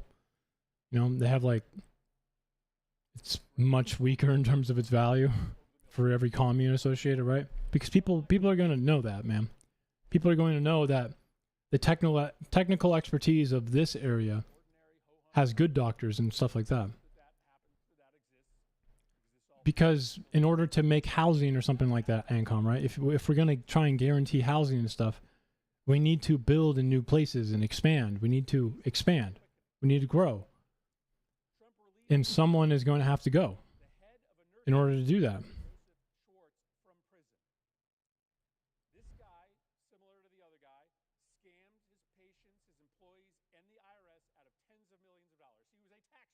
It's not that I want them to. It's just the collective has to decide that someone does, right? But he paid $1 million to Trump-connected lobbyists, and Trump pardoned this fraudster after serving 3 months. There was no claim that he was innocent. There was no claim that the trial was rigged. No, this guy was convicted of massive fraud. He hurt people, and he got out of jail because he paid the right lobbyists who were connected to Trump. This is how it all works. It's not just Trump getting rich. It's not just Trump's sons getting rich. It's about everybody connected. Let's assume that the job growth rate for a city is somewhat slow. It is lower than the incoming new workers every year at the moment. And this would also mean, or at least let's just assume that this is kind of a common scenario for most places around where that hypothetical city is, okay? The question is now, if the area in which you are is not providing jobs at a rate at which new coming job applicants or job seekers is there. And we think of the situations, or at least the decisions that are capable of being made, okay? One of them is I leave. I go somewhere that, it's better to find different work, or there is work at least.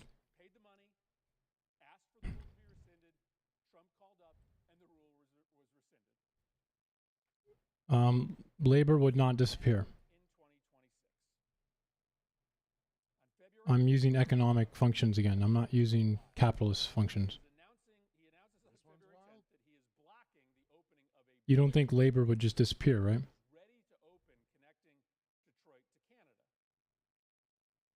Okay, so labor is assigned by, it's organized how, ANCOM? How is it organized? Owner of an existing bridge, whose profits would be harmed by the competitor bridge, donated $1 million to get a I do. this time with Secretary of Commerce Howard Lutnick. And this isn't within days this time. If it's communal, you run into that same problem. A commune doesn't necessarily mean that it's perfectly, aligning with incoming labor, the labor pool. There could be easily a mismatch. So there could still be a deficit of labor or jobs available for that labor, right? So I'm not sneaking in capitalist language. That's just incorrect. Okay, so sortition would not work. Centrally is not anarchist. Market, is that capitalist? Or interest and passion is somewhat fine, but communes don't really know how to appropriate individual aims. And volunteering is also not going to work for scale.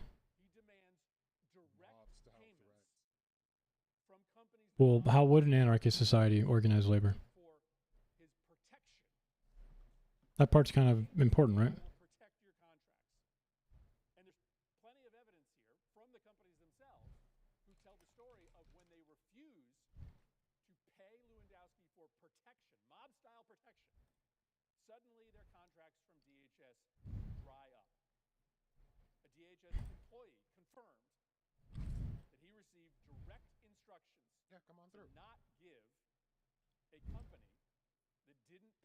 Sortition would not be a good idea. Sortition is, I can already sense the dissatisfaction with, like, if you are in an area with very skilled, valuable, you know, doctors and like schools, and you get randomly selected to go somewhere, that would fucking infuriate people, dude. That would infuriate them. Interest and passion is good. I know, I'm just, I don't even see how sortition would functionally work with labor at all in general. It's almost, I feel like it laughs in the face of the very idea of free association, for one. It's almost antithetical to it. The volunteering one, again, that's relying too much on an incentive that's not going to scale well.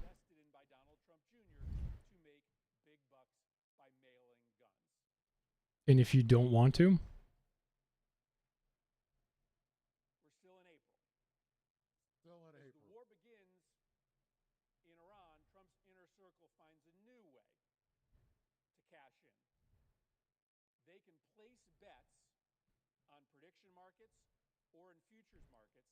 based on the inside information they have about the war. This is illegal war profiteering. Hours before Trump announces the first... So,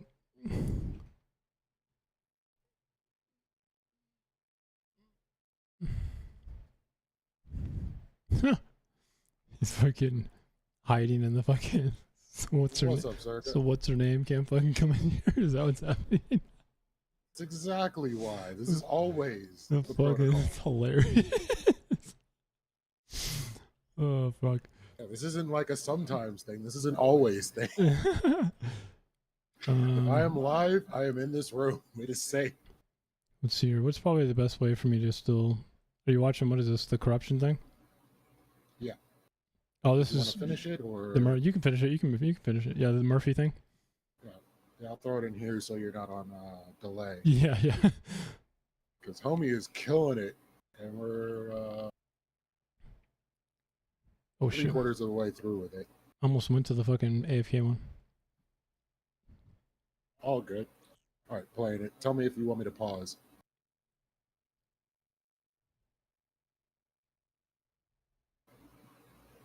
Close this game. I'm like, I don't see it. You're not playing it yet? What are you talking about? Huh? No, I had a lag. And so many things start up at the same time. System lags. People's names. I should probably pop this out, shouldn't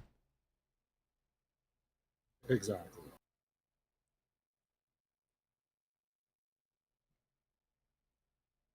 It's frozen in like the weirdest position. Dude, this is how big it is. You can literally look at the pace of trades that day. Jeez. There's this avalanche of trades that happen hours before Trump announces the ceasefire. That can only be because people... Pause it.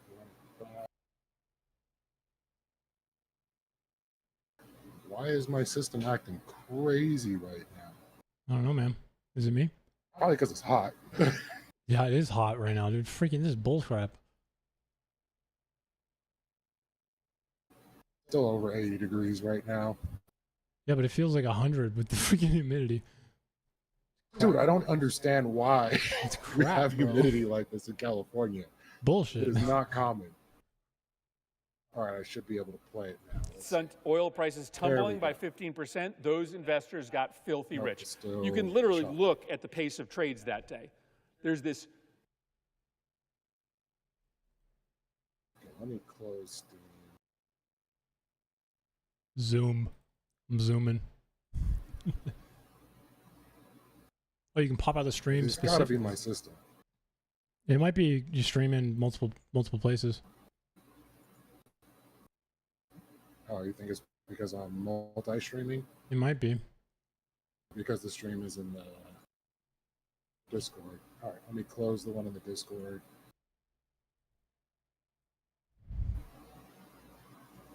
And then see if this works out. Pausing. Yep, that might be the problem. That's okay. Playing. I can watch your stream too. Yeah, this one. Cool.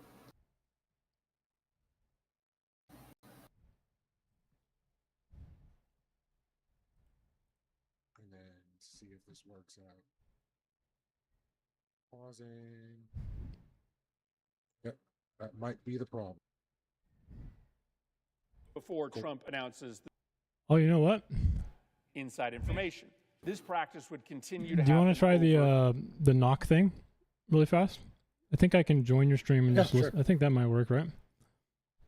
That should work. So I knocked. Knock, knock, knock.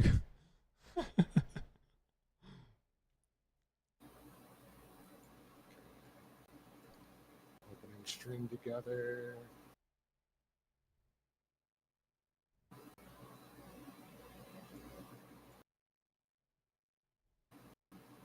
Why must it act this way? Oh, did you go to my stream? No, I just opened it and it's giving me string together should not be captured as a single browser source. Please use string together in one browser window. Yada yada yada. I don't know why, but it should be. Here, how about this? I ended the collaboration. You go to my stream and knock and see if that changes it. Cool. I'll go to yours, Knock. and I will knock there.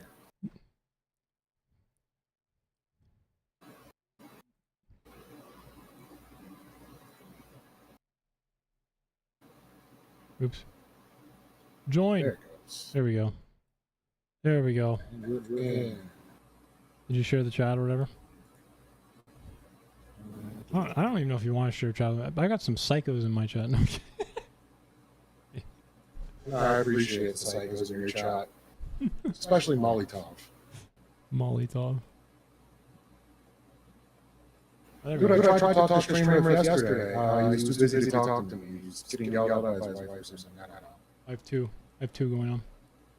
What's happening? All right, running it. Watch stream together, screws it up again. I just put your freaking. There you go. We're good. We're good. There we go. It's kind of working. Molotov. What do you mean Lethe is an idiot? What is that?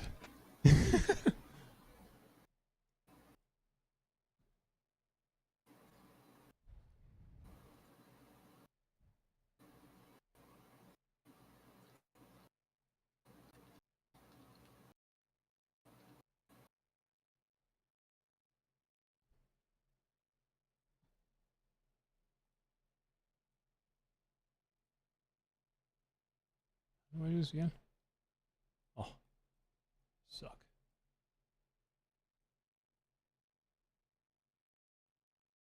There we go.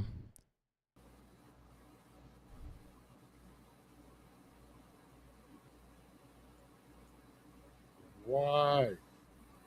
Are you playing the video? Yeah. Oh, I can't hear it. Fuck. That's okay. We're at the green reflecting pool. The green. Video's almost over. Oh, that's when what's his name? The biker, the Olympian, fucking reached in and grabbed a piece, and then some dudes in uniform Yeah, were like, that's "How the are one. you?" Get over here. Apparently, the same contractor for the ballroom is the one that also did what was supposed to be done to the reflecting pool and just did a piss poor job. And pieces of the blue that they tried to cover up the green with started flaking off. And then they blamed vandals, and I think they arrested an Olympian for it. Freaking ridiculous.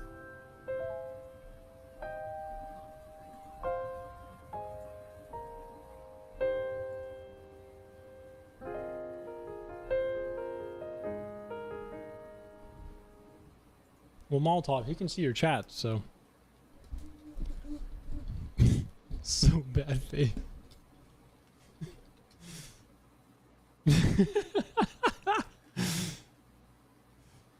Bro, I was joking earlier, Molotov. Why are you making that shit real, bro?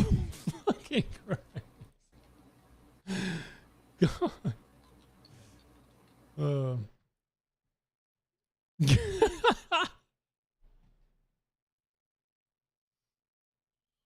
Oh my. Why is this making my day?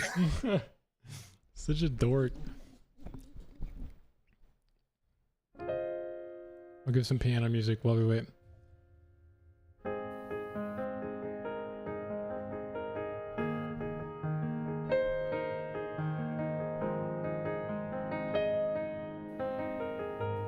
Oh, that is straight up illegal in California.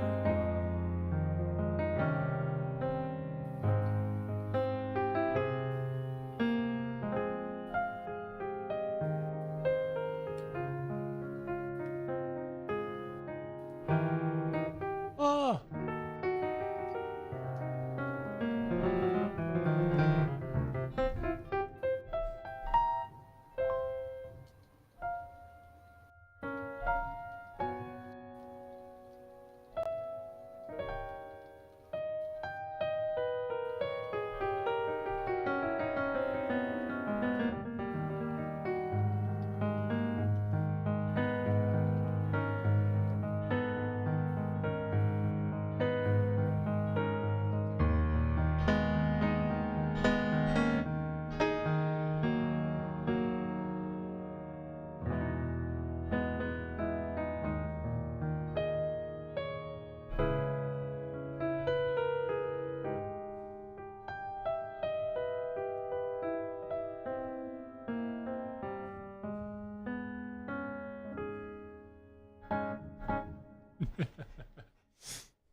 Ugh.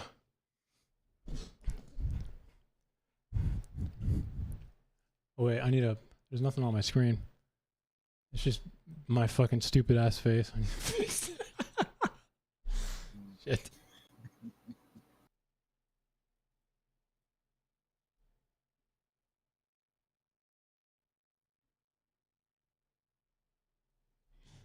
Oh, he's muted. Transportation, Sean Duffy's family road trip reality show. Who is bankrolling this stunt? Who's paying for the gas, the hotels, the cameras, filming his vacation? Not Duffy. It's Toyota, it's Boeing, it's Bro, United this is Airlines. turning into It's all idiocracy. the We're going to have companies that Secretary politicians Duffy sponsored by is X responsible company. for They're going to have regulating. jackets with all the patches. Yes. Bro, this is From turning all into the companies they're idiocracy. We're sponsored going to by. have politicians Murphy's, I think, one of the only. Him and at least Senators Warren. Warren, very well equipped. She's on the finance and banking committee, right? She understands this stuff pretty well. She's probably done most of the what are they called, forms to like do oversight or like request for like Trump's crypto dealings and stuff. But ultimately, she can't get shit. It's annoying. Yeah, because they're blocking it. Like, seriously, we need to hold all of them accountable. Everybody that had a hand in making sure this didn't come to light or wasn't prosecuted should be on the chopping block. Yep. For whatever happens going forward, which unfortunately probably nothing will, and we'll go through another 2.5 years of Trump, and he'll just get out rich if his health holds that long, or he goes the way of Mitch McConnell.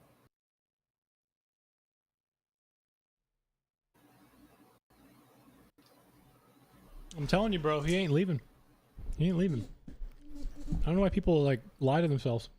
Like, he'll just for once in his entire life, do the thing that he's never done and never even attempted to, and like at the end of his life, he's gonna change.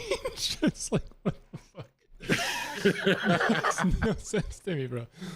Just go smash your head against the wall, bro, I mean, and there's not a fucking whole lot left. Descartes yourself into some mental asylum.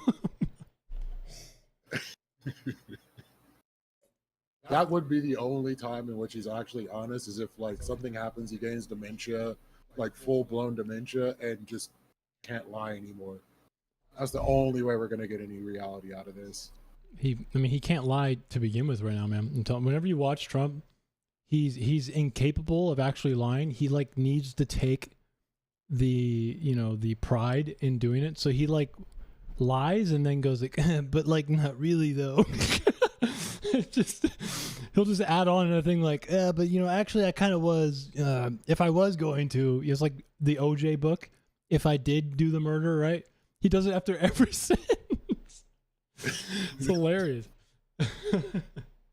He says the quiet part out loud way too often, and if he doesn't do it, somebody else in his administration does it.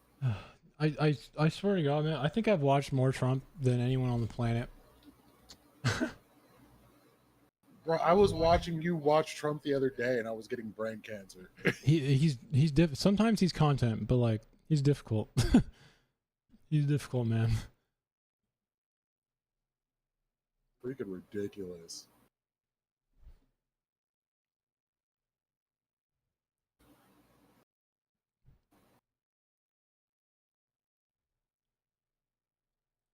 What in the heck are you guys talking about? So the market crashing does not help if it triggers another recession. I know you're jealous people who have money. What are y'all talking about?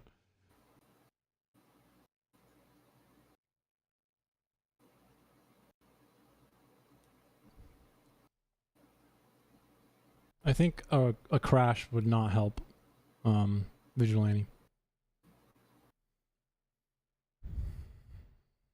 Bro, I forgot about the blind trust that Trump supposedly was supposed to have his assets in when he first got in office. What do you mean you forgot about it? I mean, it was a long time ago, and a lot of stupid things have happened since then. Dude, I'm disappointed in you. Okay, it's hard to keep track of, you know, every other trust he has as well. the Trump fucking, you know, looks good trust. The fight one.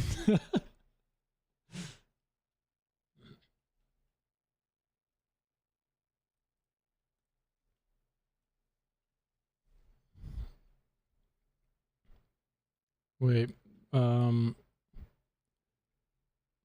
commissaries is bullshit. They make no profit, and if they were widespread, it would be an economic disaster. I think that's kind of the point, though, Frank. I'm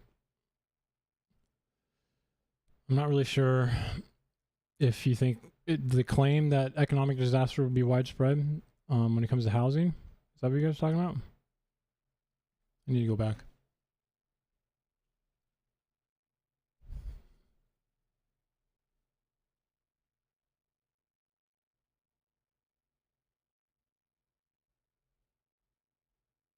Oh yeah, the government grocery stores. I actually think the government grocery stores would work in New York. I don't see why it wouldn't, Molotov. New York has tons of money. It could easily provide that service. It's not like the government can't act as like a private company in that sense. Especially because owning a produce store or something like that, and he's not trying to solve real problems. Well, he's making problems. He is the problem. Molotov, they could act like a private company and just pay the property owners. I don't see why that would be an issue.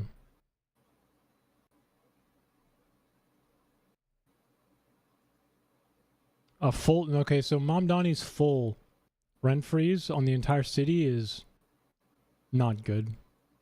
I think he just got that passed too, right? That to me is an overreach. Are you sure? Because it seems to be doing it really well. The state can raise taxes while also freezing rent. The problem with freezing rent is that freezing rent across the entirety of New York is not All right, video over. not So, how the problem there needs to be addressed. It needs to be you done wanna like a scalpel, not like a sledgehammer, you know? turn it on cam in the Discord, and then we just chop it up in the Discord. Yeah, I'm down. Oh, see, I was muted. Yeah, I'm down. Let me switch. Let me put my ugly face there. Better looking than me. I feel so much better already.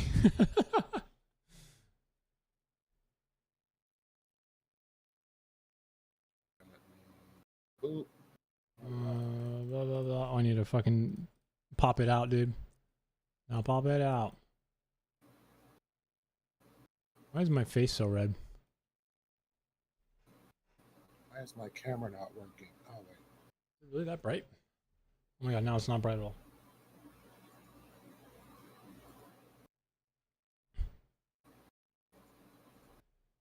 The sales tax on groceries wouldn't help grocery owners, Grant, which is kind of a problem. Dude, failed to restart camera. Is that a you problem? Yep, that's a me problem. That's a me problem. Try it again now that I'm not on that scene. There we go. We're big, dude. We're big. All better. We're big. Giant dome. I just have your face on my head now. Let's go. They're sitting here arguing about landlords. Like literally the idea that all of the equity and wealth that comes with property allows for landlords to leverage more properties, gain more properties, and own slums in some cases, which, along with the rent that they charge, is pretty unfair. Is it fucking just going ham already? Landlords was a problem. It's been a problem since like the earliest economists that I can think of. Even Adam Smith, Ricardo more so though, were like really worried about landlords in the future. It's kind of funny. Yeah, when all of a sudden rent is like, I think in California they removed the necessity for you to make 3 times the amount of rent to be able to rent somewhere because they knew they wouldn't be able to rent any property then. It's not a necessity though. That's a business practice. Best business practice. That's all that one is. Seriously. All right. So what do you? Oh wait, you don't want to talk here about your debate that much, do you? Or maybe we could talk. I mean, I doubt Rob Noor or anybody that's going to be talking to Rob Noor is going to be Heck yeah. mentioning anything. That's what I wanted to hear. It's a I corruption. mean, sure, they can give him a heads up. Corruption, baby. What else have we got? Did you get any? Yeah, I was just anything watching that video on corruption, and Maida had hit me up earlier about the pardons. Oh And so yeah, the yeah. pardons you mentioned were I put that in the Jing markdown for Zhao, you. which see, you're way ahead. Yeah, get fucked, Trevor Maya. Milton, David Gentile, and the HDR Global Trading Limited. Yeah. Dude, this document is insurmountable. I don't know, man.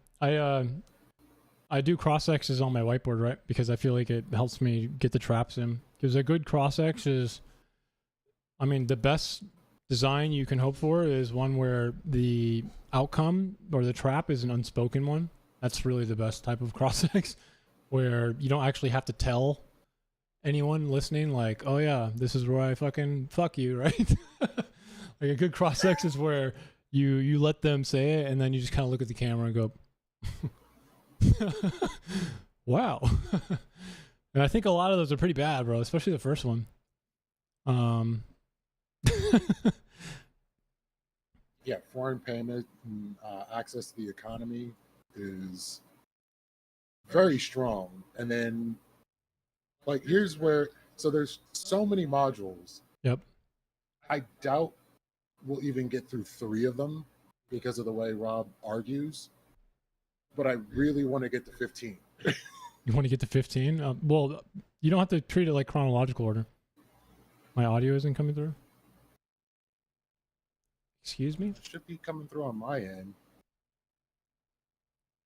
It's not. It looks like it is for me. Vigi, Can you explain. hear 'em on my screen? Oh, it's you. It's you, isn't it, Lethe? Let me check. Can you hear him on my stream? Did you explain? I can hear me. And I hear him just What fine. the fuck? Need your brain rechecked, Vigi. Change box is strange. So you don't use them in on chronological. Use it like a module jump. That's why I put a table of contents. So like if you guys are adjacent conversation talking about like cabinet spending, you know, like the Tom Price thing. Or like just Then we go straight to module 14. yeah, or something like Biden, you know, just fucking run to it. Yeah, it's 15, right? Is that the one you're talking about?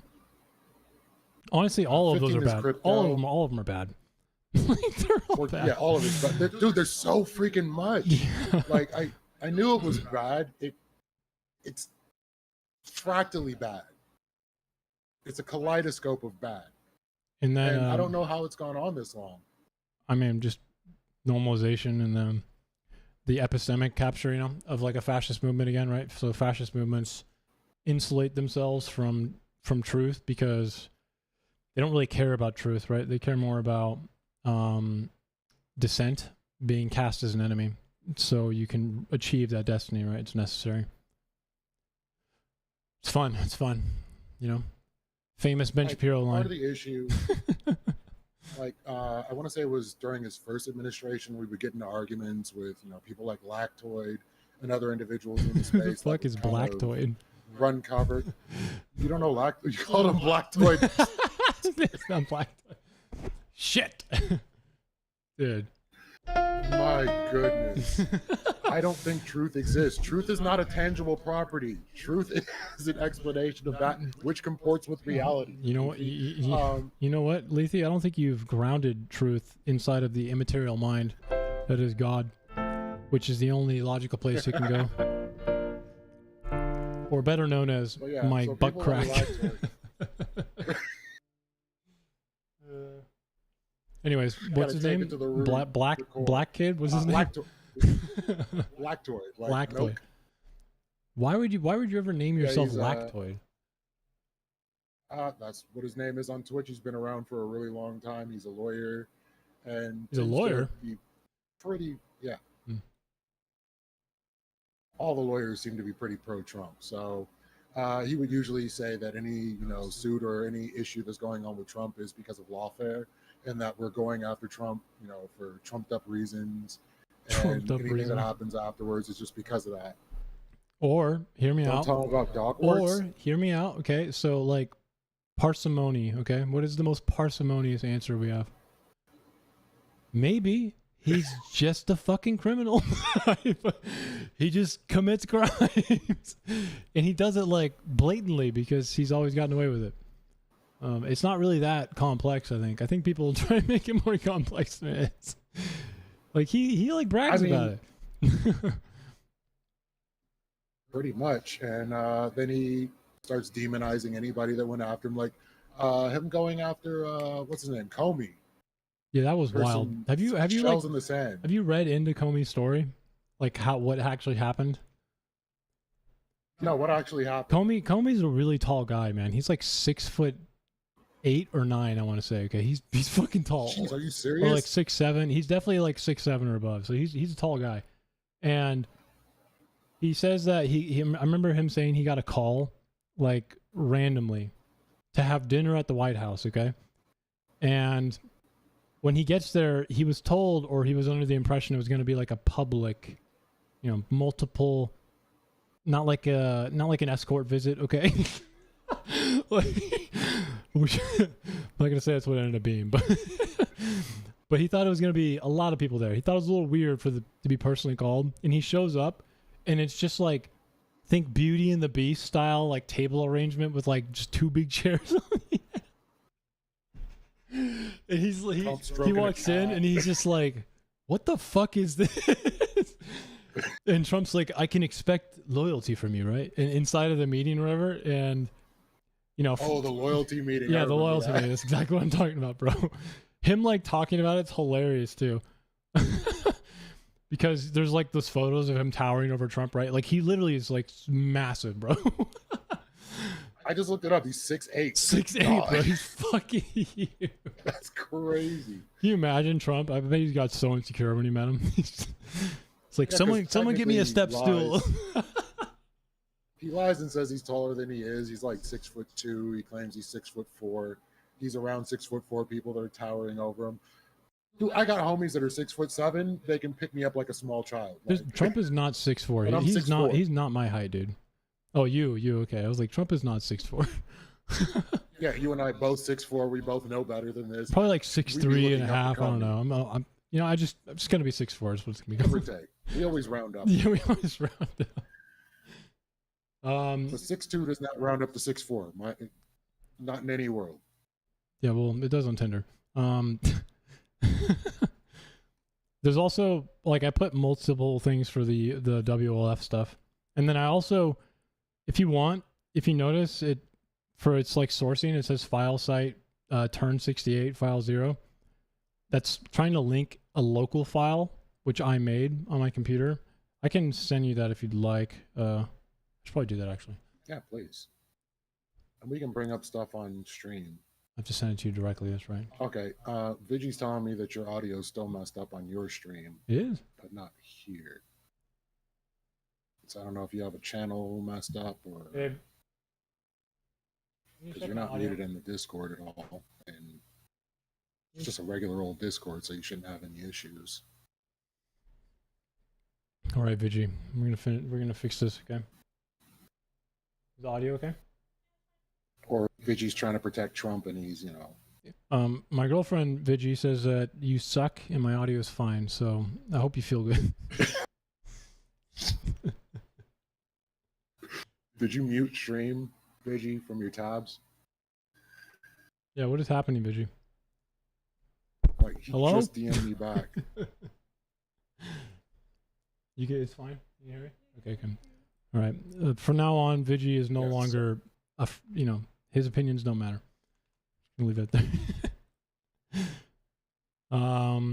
I can't agree to that entirely. But yeah, you got business, family access. So I definitely want to get into the family access portion of it, because that is one of the claims that I'm making in the prompt itself, that him and his family are the most corrupt in modern history. What should I narrow down to modern history? Because I'm thinking from World War II up. So module 10 has a comparator. I put a comparator one. I think Nixon and Reagan are the best comparators as far as like certain styles of obstruction or abuse of power. Reagan's secrecy with the Iran-Contra deal is probably the most blatant, like secret, subversion thing. And then Nixon is still the strongest. In any Zephyr says, in any democracy since ancient Rome. And then the core question... Yeah, I would say he makes Nixon blush. Yeah, the core question I put is, which modern administration and family combined more corruption categories than Trump's? So I chose the word category there because, like, it easily lets you go, like, well, how about obstruction can be a category, right? And then a sequence that's... Oh my God, I put so many sequence questions, bro, where you can just, like, fucking just keep going. Or if he doesn't want to answer one, you just go, fine. What about the next one? How about Nixon? Is he just you don't want to say it? It's fine. How about Reagan? How about, is he comparator? Did Reagan try to overturn an election law? It's just like keep going. Ridiculous. Because I feel like that was his PC. He muted you on stream. Oh, he did? Yeah. Why'd you mute me? You might be listening to both streams. And Also, just the chose Bannon yours over- Navarro stuff. So, Bannon, Navarro, and one other guy. I can't remember his fucking name, but I didn't want to put too many people there. They both were sentenced to prison because they didn't comply with the subpoena from the January 6th committee. So, the best way to present this is like, okay, so why would someone choose to go to prison instead of just coming in to tell the truth? Is probably the best way to present this one. Because you probably get more time if you came in to tell the truth. Well, I mean, that's not what they say, though, right? Like, if you think you have the truth, why would you literally just risk prison over just coming in and telling the truth. So there was some lawful subpoenas, okay, documents, as well as failing to come into Congress, okay. Peter Navarro, both of them just chose prison. And the sequence for this one, That's crazy. it is, it's literally crazy. Because if you really think you did nothing wrong, man, January 6th committee is not really like a criminal case, okay? So it's not like you're incriminating yourself in a way. There's obviously some transposition between like judicial hearing and the January 6th committee, but they're not the same. So like all you have to do is just come in and give documents and then tell your story. And if you didn't do anything wrong, what the fuck? Certainly wouldn't choose prison. I fucking like, come on. Like, how do you just choose prison? Like, what was the sentence? 4 months. Oh yeah, they would easily take 4 months compared to the exposure of what actually happened in the process of that, because they would probably get at least 3 to 5 years. If Jack Smith was able to finish his findings and then, actually start doing more indictments or prosecuting, right? He probably would have. These two would not have been saved from that. You know what I mean? Jack Smith was doing great work. He was. No, he was. And then there's also the pardons for like Alexander Derzwan, Paul Manafort, Michael Flynn. I can never say this guy's name, but Papadopoulos, or I'm not a serious person. Papadopoulos. Whatever the fuck this guy's name is, bro. Papadopoulos. There's only one reason I know how to say that name, and that's because there was some TV show in the 80s where the family name was Papadopoulos. And I don't even remember what show it was. Maybe he was related to him. And also Roger Stone. Might have been like Small Wonder. Roger Stone's guilty plea or guilty verdict was one of interest. Roger Stone has been a key Trump advisor since like 1998, I want to say 1995, right? He's just been obsessed with Trump's cock since then. I don't know why. Anyways, he was charged and found guilty of obstruction of a congressional investigation, 5 counts of false statements to Congress, and then witness tampering, and was then pardoned, right? And all of those have real power or weight in determining Mueller's final, report, because all of that could have easily connected more of the Russia investigation into Donald Trump's circle, but Trump's God.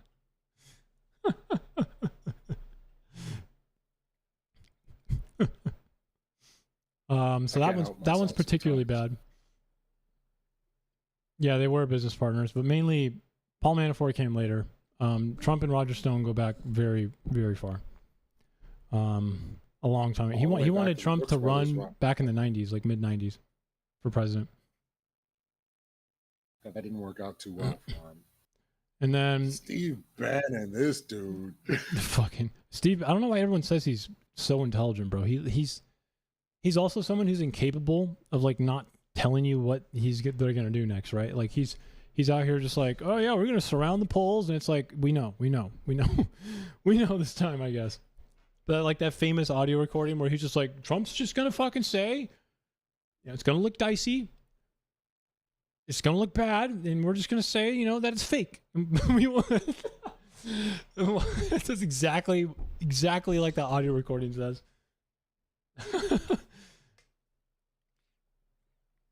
And then when we say what they say, we have TDS.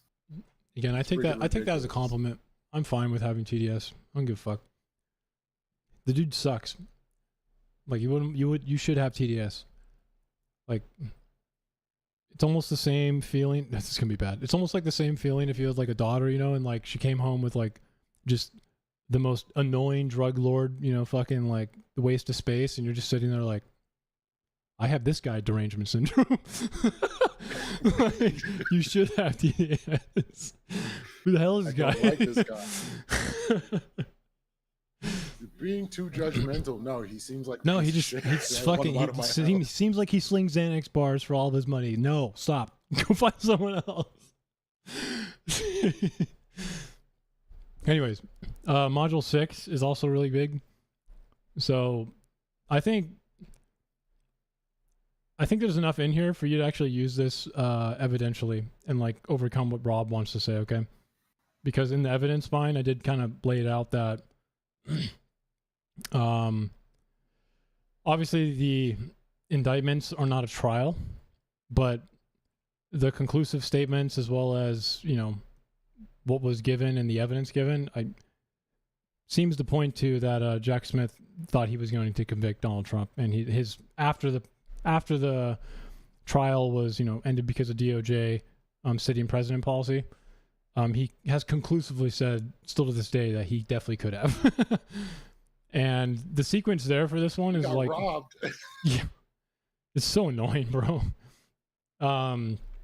Is that if a president uses false claims and official pressure to stay in power, after losing an election, right? What higher form of political corruption are you waiting for? Is kind of the question I came to. It kind of forces, I think, Rob to probably try and tell you if he takes the bait, hopefully at the end there, because the truth is like I could have kept it without like give me some evidence question, but I feel like Rob's gonna take the bait. He's gonna try and tell you something stupid. What do you mean? What fucking Biden's, you know, son buying cocaine or something, and then just hit the sequence. Be like, that's great, Rob. I don't care. Is trying to stay in power after losing an election, is that corruption relevant? You know, just he continues to rob it up, dude. You know, is there a difference between filing a lawsuit, creating fake elector certificates? Yeah, he does like to do that. I'm going to get stonewalled on that. By all means, stonewall. Keep asking the question.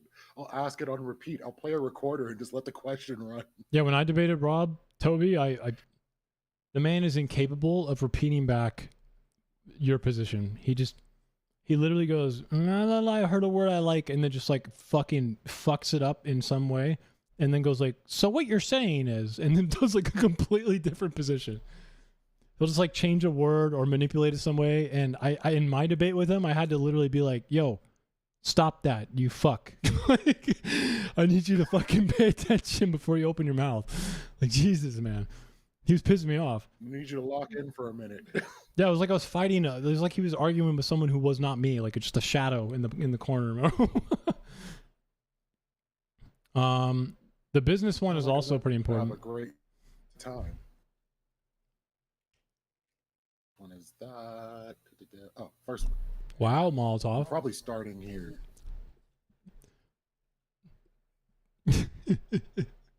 I answer Molly's questions, and Molly is completely unsatisfied because what my answer to the question is filters through some broken thing that's bouncing between the two brain cells that never meet each other, and then come out with a horribly wrong conclusion.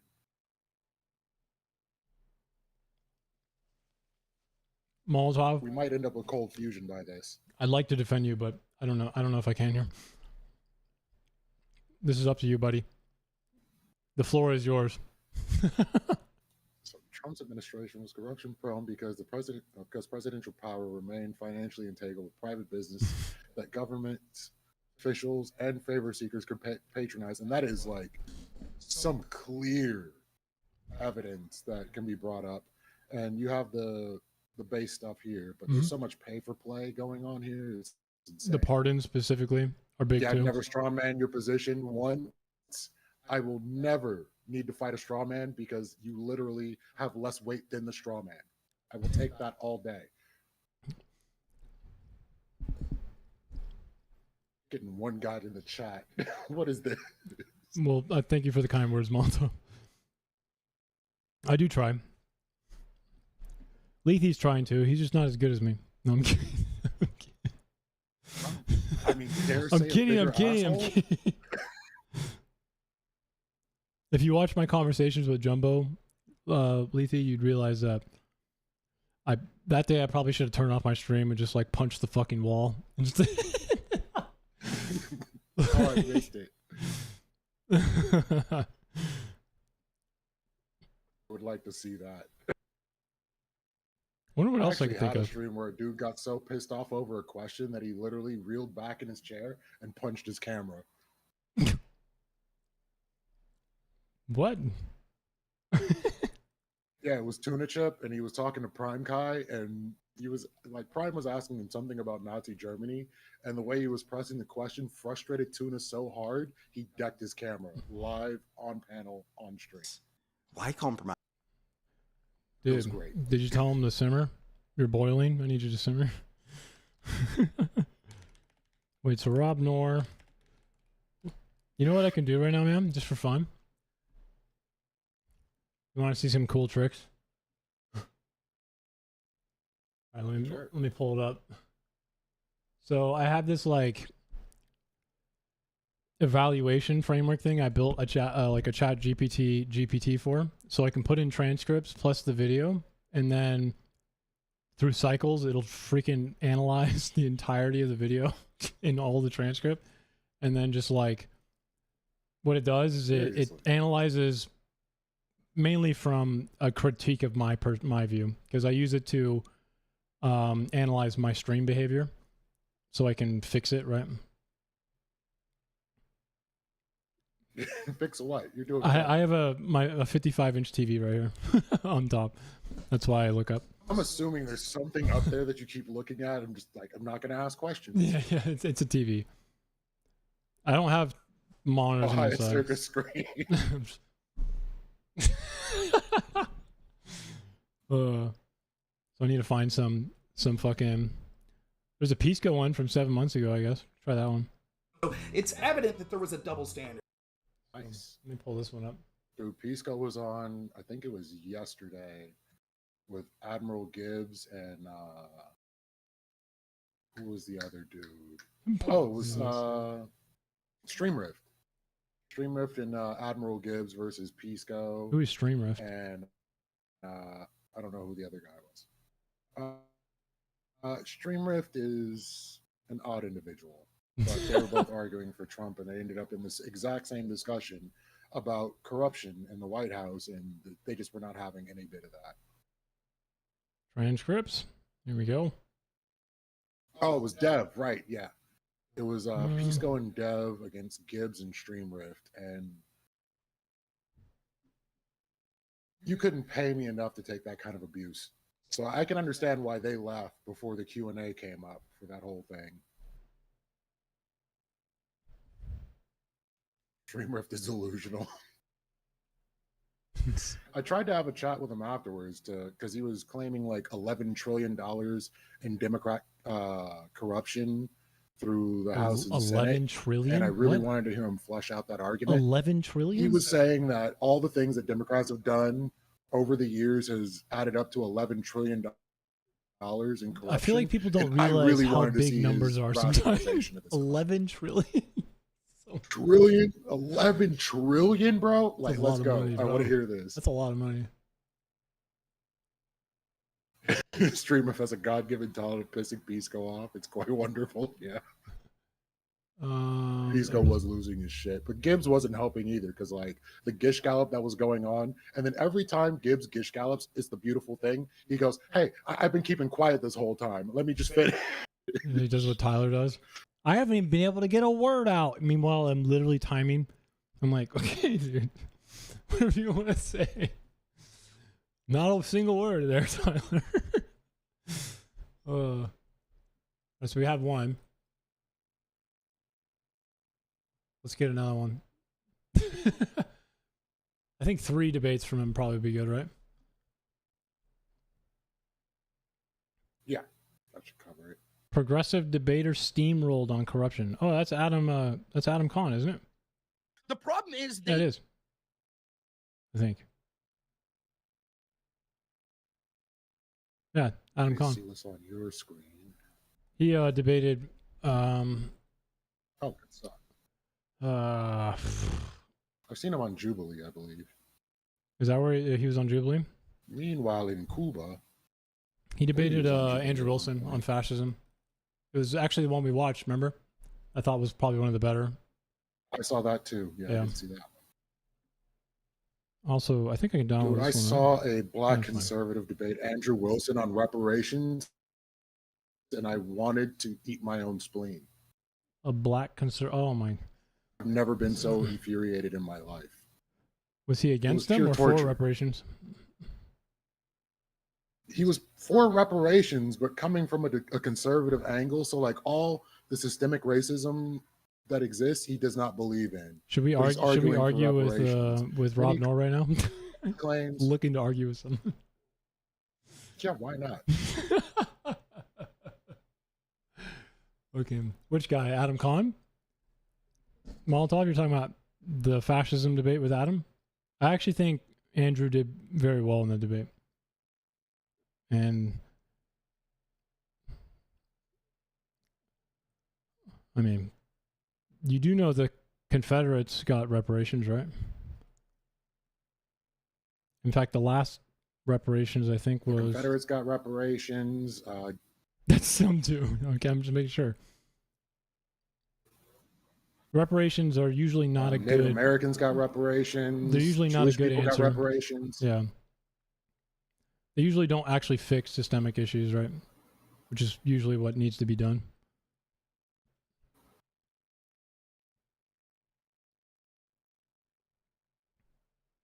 Corruption.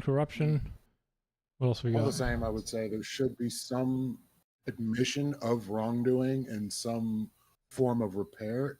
I don't think it needs to be a monetary thing, but it can be in other tangible ways. So, like, when you acknowledge that you did something foul, you should do something to repair it. But usually when people hear reparations, they're thinking, oh, cash sums of X, Y, and that doesn't always need to be the case. When did they start being better? I don't get that part. Wait, what do you mean being better? I'm white, bro. What do you mean? So like I was watching a video before about basically it was on Osmond Gold's DEI takes and stuff like that. And when it gets into like what happened post slavery in the period after that, like basically keeping black people in certain areas, not letting them get property, like bad representation. So like if you got an entire people that can't get property, can't better themselves, if they do happen to get a city, you burn that shit down. Like in what way are those people going to be able to pull themselves out of poverty? Frankzilla, when you say ending slavery, do you know what year the last chattel slave was in the United States? What was the final year that chattel slavery finally ended in the U.S.? Hey, we get to Juneteenth. That's not actually true. It wasn't Juneteenth. It was far later than we all want to admit. No, 1942. Crazy. 1942.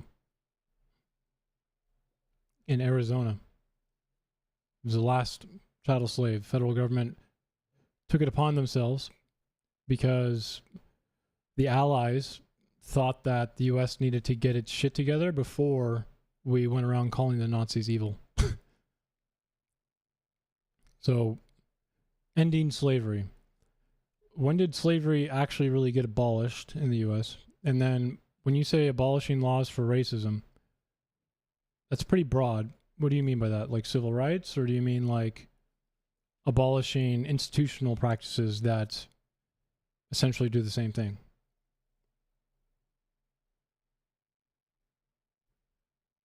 Why do I care? I mean, Why do I currently fucking care? in slavery in prison. So Why do I fucking care about Africa, bro? Come on. Fucking keep up, man. I'm not even Jesus talking Christ. about slavery. I'm talking about redlining, systemic racism, and issues that black people have faced post-slavery is what I'm saying should be what's paid reparations for. Oh, we forgot about the Qatari Air Force One gift, actually. What the fuck? I didn't put that in there. That's not even in there? What systemic racism exists It's today? gotta be. Oh, wow. I'm shocked. I would bring that up anyway. There's systemic racism against white people that exists today. Are we being serious? Technically, I mean, there's no way that you can honestly think that systemic racism can't exist in the modern sense, right? Like, don't you guys complain about affirmative action? That is the definition of what systemic racism technically is. There's a vast. I mean, History- have you ever heard of the Veil of Darkness study? How is a literal definition of what systemic racism is in an institutional framework a red herring? What are you talking about? It is definitionally systemic racism. It is systemically racist. There's obviously different forms. We act like it has to say on paper that no black people or whatever the case may be. Like, that's not how it works. If you look at the Veil of Darkness study, when you see that black people get pulled over and arrested at a higher rate than white people do until it becomes dark, then you know that there's something going on with the system. When you see that black people get disparaging sentences and are exonerated more than any other people, you know there's something wrong with the system. When you see that job applications for the exact same individual, when it's a black sounding name, they don't get the job, and when it's any other kind of name, they're more than likely going to get the job ahead of a black sounding name with the exact same resume. These are systemic problems.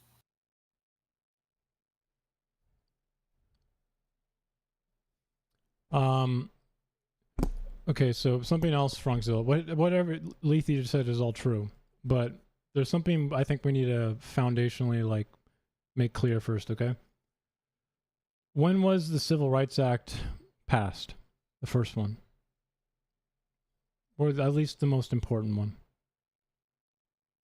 Like 1964, right? 1964? Mm-hmm. Correct? That is correct. Okay, I'm just going to assume that Frankzilla is going to agree. Yeah, I am asking chat. Okay, so all of the institutions, like when we say systemic, we mean a system. So a system is going to be like the housing system, the education system, the judiciary system, the healthcare system. All of those things are systems, okay? Now, did all of those institutions, were they completely remade when the Civil Rights Act was passed? Yes or no? Okay, so these institutions were all made and created and crafted before the Civil Rights Act was passed. So that means what?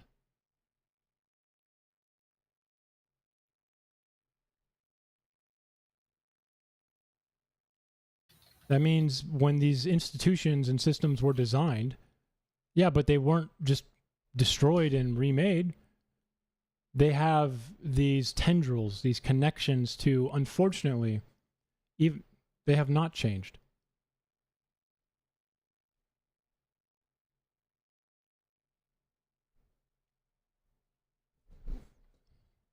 You don't need laws to actually. You don't need laws to promote racism directly. That's not what systemic racism argues.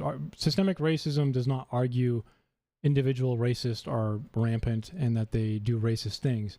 Systemic racism is a critique from a very gifted first black Harvard professor. His name's Dr. Bell, and essentially what his life's work is to show how systems can produce inadvertent and like accidental, unknowingly racist outcomes because of the way they were designed.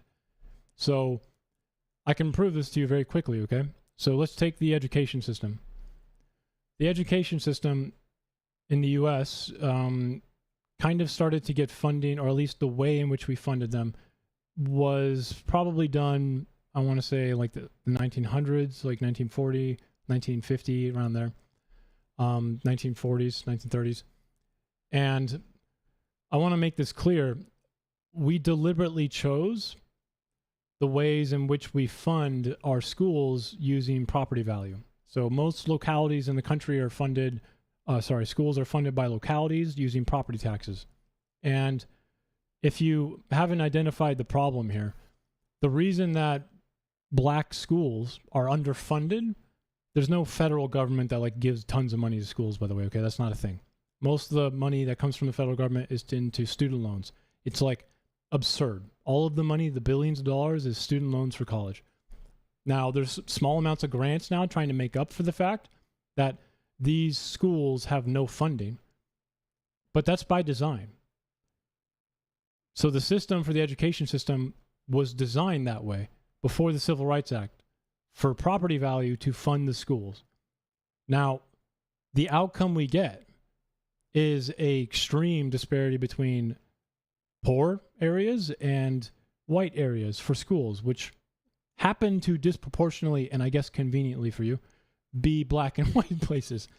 White places that are poor obviously still suffer from this too, but for a generation, you know, you have to remember that black people were not allowed to participate inside of the economic expansion that came from real estate, from owning a home, unless they were like a soldier. Soldiers were allowed, you know, in some ways to do that. That's one way a lot of black people were able to. Some capture. soldiers were without the GI Bill. Okay, well, that's systemic racism. That's literally. And there were certain townships that didn't allow for black. Yes. But that's systemic racism. So when you are born in a poor area, which is predominantly black, the schools are not funded the same way areas that are predominantly white would be because of their property values. So it's not that the system, it's not like we can say, wow, that means, you know, lower property value is racist. That's not what's happening. I just addressed that. That's got to be a joke, right? It's not that the laws themselves are racist. It's the outcome that's produced is essentially a racist one because it continues to fucking proliferate the fucking disparity between black and white people when it comes to schooling. We could fix this by just changing the way we fund schools. I don't care about going back through history. I care in New York. I care about fixing systemic problems, and systemic issues require systemic solutions. That means if we want to help black people, you know, get more wealth and do better in school, we need to change the way we fund schools. We can't just expect property value to do that when they were just excluded from that. So you do, you understand systemic racism then. 50s, that's what systemic racism looks like though. Yeah, they just don't want to acknowledge it. They don't think it's that big of a deal. But in the 1940s and 50s, this place called Levittown in New York was built exclusively for veterans using federal backing, and they would not allow black people to use their GI Bill to move into there. And out of the 67,000 HOAs would stop it, yeah, as well as the banks would still reject the fucking government. Fewer than 100 went to non-white veterans, and none went to black people.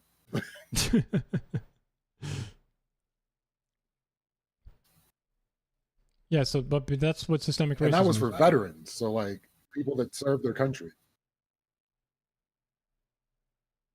It's not. Tell Molotov that the law is still there. They still have the redlining law on the books. Certain states do, but it's not enforceable. Although it's not really, the problem is not that the redlining law exists or not exists. It's the institution has been built and conditioned to operate this way. So what needs to happen is like an active acknowledgement of these things that exist. Then we can work on solutions that aren't reparations. That's stupid as fuck. Giving someone $4,000 is not going to fix their systemic problem, right? It's not going to somehow make their kid have better access to education. It's systemic racism is literally, that's what it means. Legacy structures. All of them were made before the Civil Rights Act, and they're conditioned, institutionalized access and use. That's what systemic racism means. Reparations are stupid, but reparations, I usually hear from disgruntled or, you know, black people who are upset or virtue signaling individuals, or maybe, in my opinion, people who have like a good intention but might be misguided economically, right? But I don't really care. It's not a good idea. We have better ways to fix this though, right? But it does mean you need to acknowledge that systemic racism is a real thing. And it actually, like I said, it exists against white people right now. In a way, a part of the thing about the conservative argument for affirmative action is that it technically is true. It's just not really that impactful or significant. It's nowhere near as dramatic as what, you know, some dude on PragerU is going to tell you, because one fucking white kid lost out to like the one uniquely gifted black kid in a zip code. Like this is fucking do better then. You had everything going for you. I mean, even if we want to act like affirmative action is racist, then who was the predominant benefactor of affirmative action? Anyone in the chat know who was the primary benefactor of Thomas. affirmative action? Clarence Thomas. And I'll tell you right now, it wasn't black people. Oh. It wasn't yeah. anybody black. I guarantee you. Well, Clarence Thomas early. It was affirmative actually action. white women.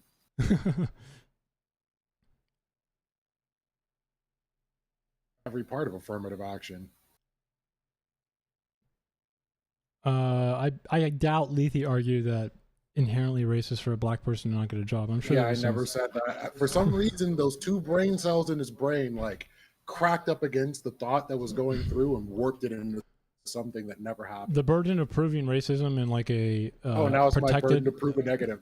to protect it. I mean, it's not a negative technically. If it is for that reason, then you just gotta hope that there's some material link for it, right? Because this is why it's so hard to actually take anyone to court for, you know, protected identities, because you literally have to be a fucking idiot to get like any legal trouble. You have to be like, oh yeah, I wrote down stupid black woman not giving job. Like, you have to be that dumb. Like, and people still do it somehow. You know, they send texts or something like that, and then there's they get no fucked. way you're going to be able to prove.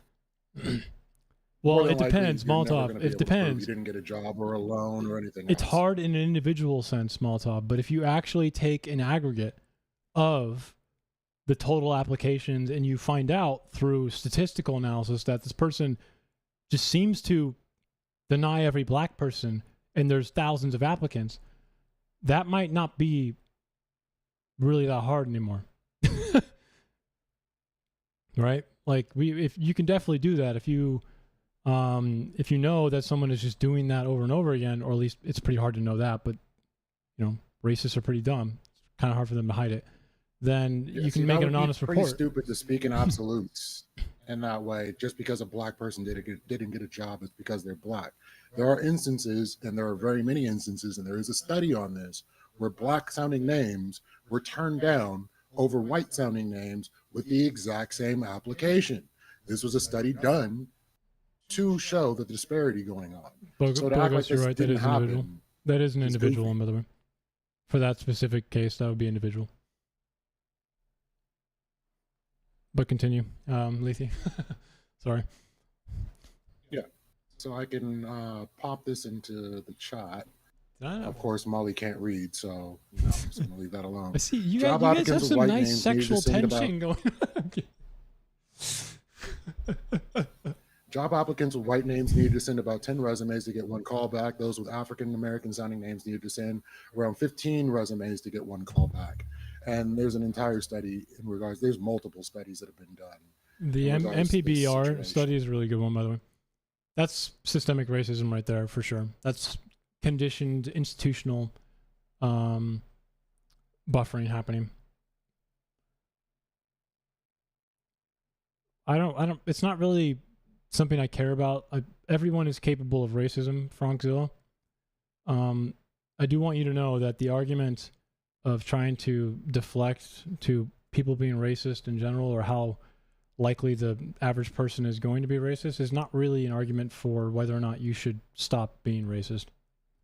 Or if you want to address systemic racism, right? It's just not relevant. I'd like, obviously, everyone is capable. Just because it's of the some case severe doesn't prove racism. anything. What the hell? It does prove systemic racism, Molotov. There's literally no reason why black names should be getting calls back less. It's just institutionalized conditioning in the job market, though.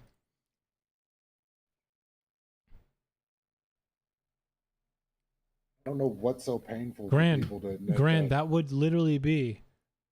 America Oh my start God. off. Well, Frank, they're actually going to be, unfortunately, disproportionately less capable in the, whatever the institution defines as capable, right? GPA, all those things I mentioned earlier about like access to schooling. You see how that suddenly comes back up? When you say it was not as good, how are you going to measure this? Whether they went to a good school, whether they got a good GPA, and now we're back to, well, how do those get funded? these things are connected, right?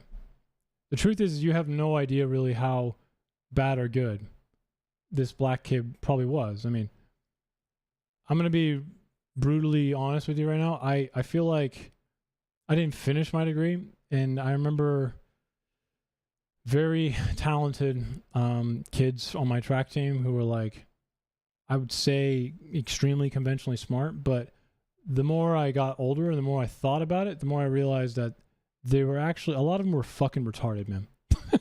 With like the least amount of respect possible. Like, it's like, okay, I'm glad you got a 36 on your ACT, and somehow, you know, having a conversation with you is like listening to an AP Bio course. Are you gonna have flashcards when we talk? It's just, that doesn't mean anything, okay?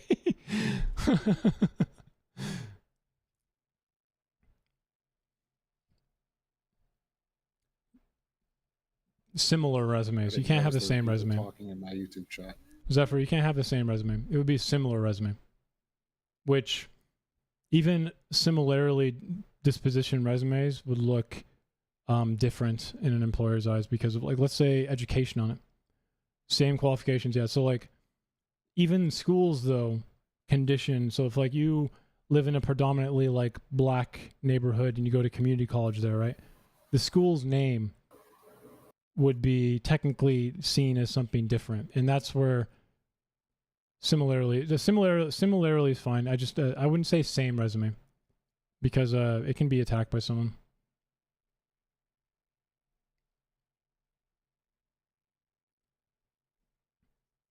But the NPBR study does try and control for a lot of these variables. This is why I thought it was a pretty good study. But it's been repeated, and the fact that you can repeat the study and get very similar outcomes shows that the methodology is correct. Yeah, as best as you can. I'm not really interested in what the black community does for itself in a way. I'm only capable of doing what I can for my own conscience, right? And I see the disparities. Whether or not black people take advantage of it in the way I want them to, I don't really care. It's not my problem. I can do what I can on my end, which is recognize it. And the problem here of why, if you get stuck on the idea that, you know, black people themselves need to be doing some form of like, you know, standard that you want, is going to come down to like an endogenous, exogenous conversation. So, Frank, do you know what endogenous means versus exogenous? Or like intrinsic versus extrinsic? Okay, so intrinsic or endogenous means born out of, like from within, as in internal. Exogenous or extrinsic means something that is born from without, externalized. So when we talk about a standard for like a certain race, okay, you are going to come down to the unfortunate reality that you have two options. One of them is it's an external pressure, which would be something systemic. You know, crime, criminalization of black people after Reconstruction, major big part into the judiciary system against them, like Lethe mentioned. Schooling being a real big problem with access, getting into good jobs, expanding wealth. All of these things externally put pressure on the black community to behave a certain way and pathologize them, okay? The other option is genetically and inherently, black people are just predisposed to like fucking, you know, drill music and like shooting people. Like, and I don't know if the second one, the latter, okay, is like a real good argument, man. I don't know. I think the primary purchaser of drill music and pretty much all black culture isn't really black people, because we don't have money to buy it at the same rate that white people do. If you go to a rap show or like anything huge, you're going to see more white faces in the crowd than black faces. So, Frank, do you like blues?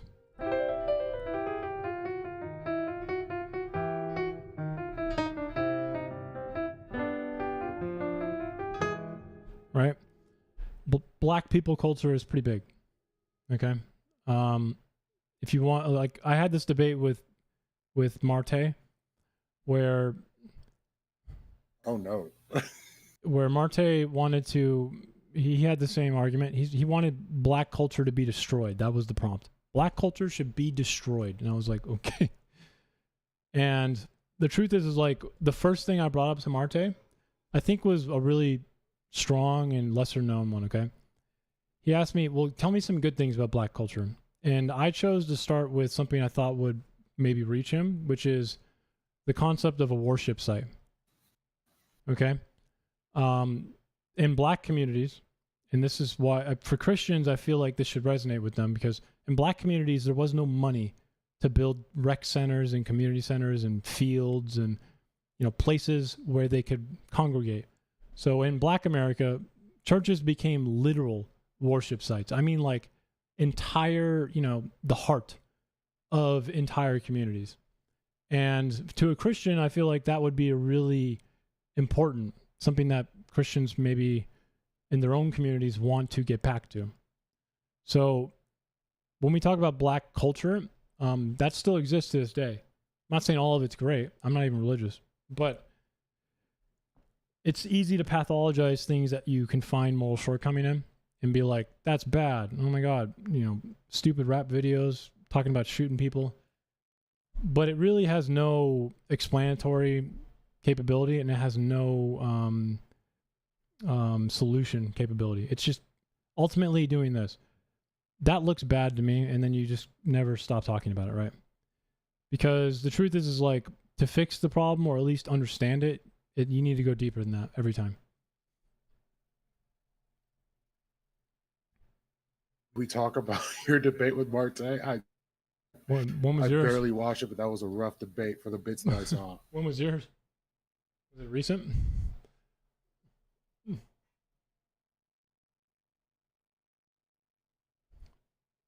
My face is getting fucking destroyed by my light.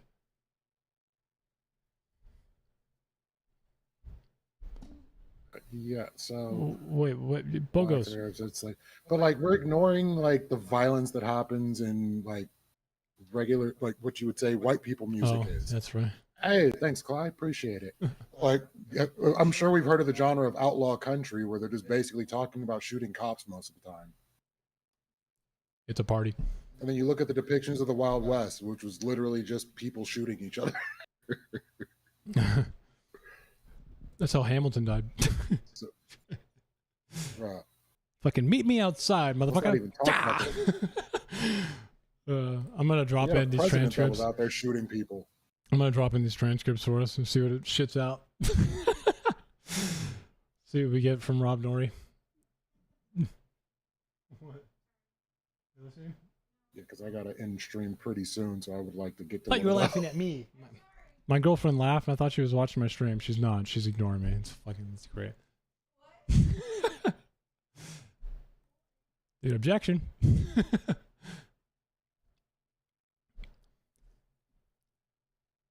Islam radicalism. I didn't give it any instruction. Countries of Islam also try to preserve those countries. What does it do?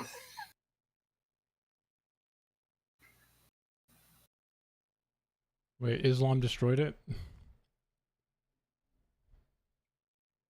Wait, what did Islam destroy? Islam did not destroy. The first golden age and the second golden age happened after Muhammad's conquering, with the Abbasid Caliphate and I can't remember the name of the second one. To be fair, it's partly because Muhammad did literally conquer like the entirety of the Middle East and into Turkey, and I mean after that point they just were under like the same rule, made it a little bit easier, and they became really tolerant after he died. He did have to fucking conquer everything first, though. I think so. I don't know how exactly peaceful you want to call it. But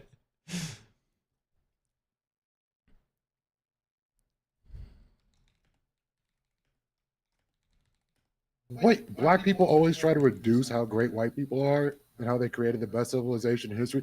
Literally, white people try to erase black history and get pissed off when you try to put it in books. What ability do black people have to diminish white history? This is location specific. By the way, White History Month is every day of the week. This is location specific. When you say black people you're talking about U.S. black people, I think, right? And U.S. white people, because racism, every country has its own specific identity and racist issue. But once you put those modifiers on your comment there, doesn't it kind of make sense? I mean, the rights for black people used to have to drink out of a different drinking fountain, man. The same year my dad was born. That's not that long ago, dude. I mean, those people are still alive. They literally walked to school with people holding up signs telling them to go home, N-word.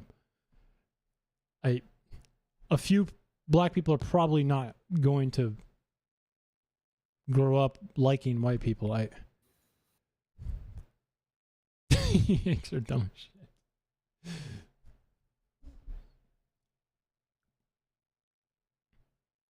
And those people are still alive today. I think Ruby Bridges is still alive right now. Wait, U.S. English? Or you mean the English? Technically, the French abolished it first with England quickly following, and then the French reinstated it because Napoleon. I know, but you said U.S. English. Or did you mean to say us English? No, your empire was already being destroyed. Our empire. Your empire was already being destroyed, man. This isn't me. The Britain was already, I mean, the kingdom, it was turning to the United Kingdom at that point, a little bit afterwards, right? But already destroying their own kingdom. And it was pretty much cooked after World War II, or like during World War II, it was pretty much cooked. Before that, I mean, remember, the colonies were like the worst places of land to come to the New World. There's a reason that like the English showed up late and had to grab the East Coast, just because the Spanish took over everything already, and they thought this place was fucking lame. There's no gold. There's no gold. There's no indigenous people like the Incas and Aztecs to turn into slaves. You had to import them.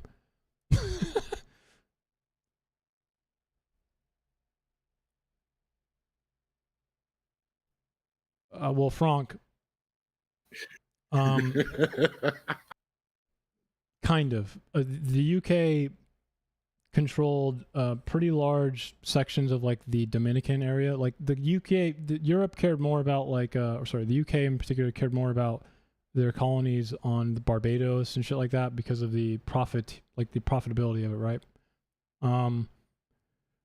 But pretty hard to control those islands as time went on because it was like 95% slave and then 5% people who were like probably going to be murdered in the night at any moment. So it's kind of hard to control those areas once the U.S. became a real country. They can't like exert the same power. Funny enough, a lot of them, like a lot of those islands, the charter islands, became U.S. ones.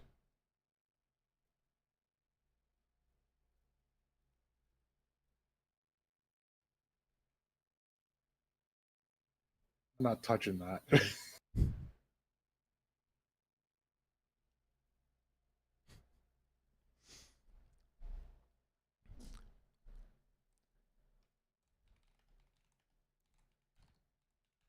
God damn it. I knew I should have fucking given it a prompt. Create a prompt to scan, identify, and execute a comprehensive. Yeah, that's what I thought. And the detailed. British paid reparations to the white slave owners that they were backing during the Civil War.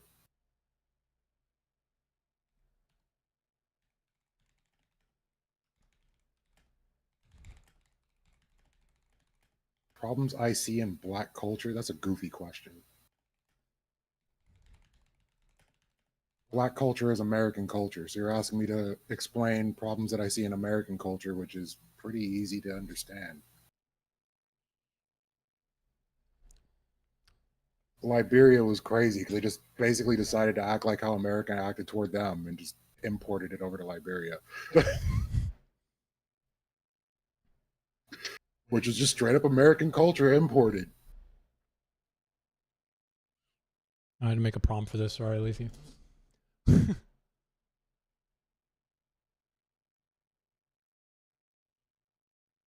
This way we'll know exactly what Rob's going to say. That's crazy. Yeah. It's pretty fun. Yes, black and white people are literally just people. There have been labels placed upon those people, and one group of people decided to treat the other group of people like shit. Yes. Skin color does not make people different.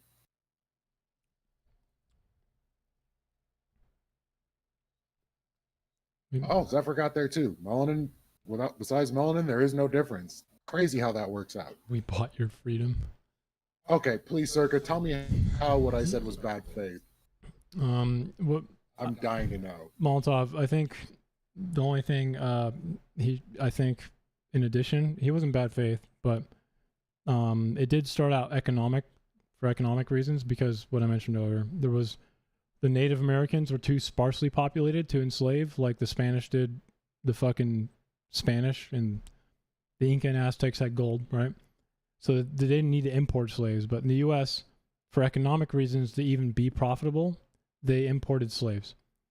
Then over time, because the act of committing chattel slavery or doing it is impossible to do unless you separate that literal fucking person mentally. So over time, generations reinforced and conditioned this idea that they were different and not even human. Because you cannot look at a black slave like a young man will look at the potential girl down the street he may marry. It's just not possible. You can't do it. So over time, Lethe's argument is now correct. It's not bad faith. They looked at him like they weren't human.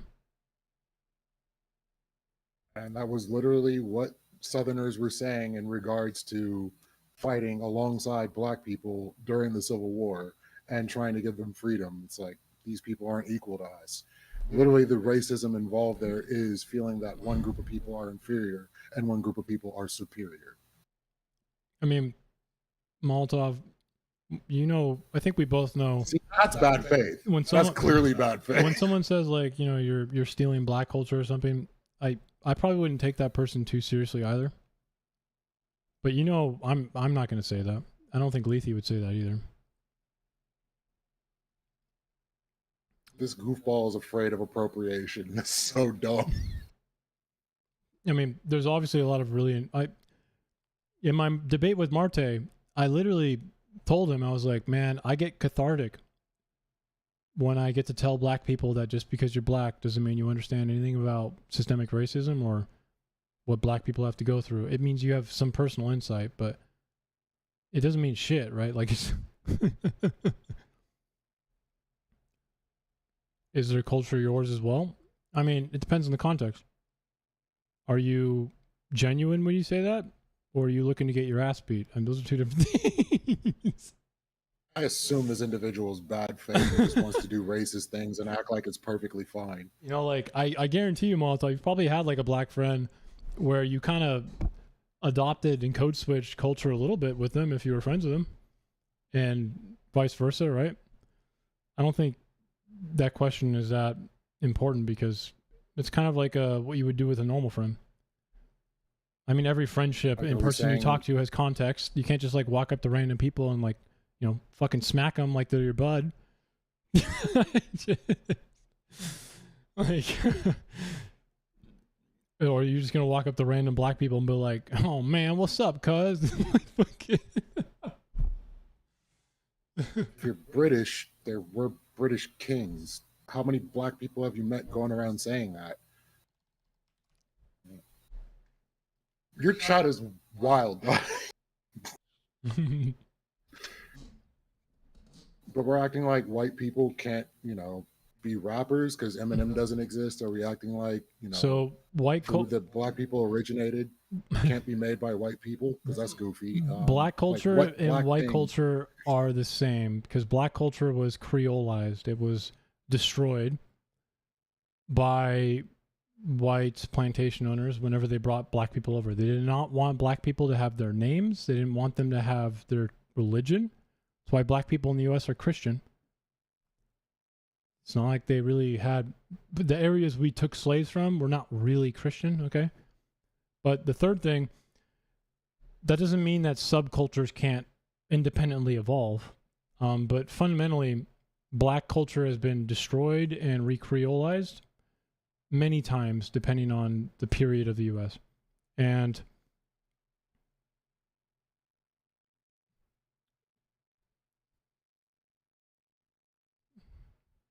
I mean, Express what is the the distinction. what is the foundational culture then? Tell me Monte? something that you consider to be black culture.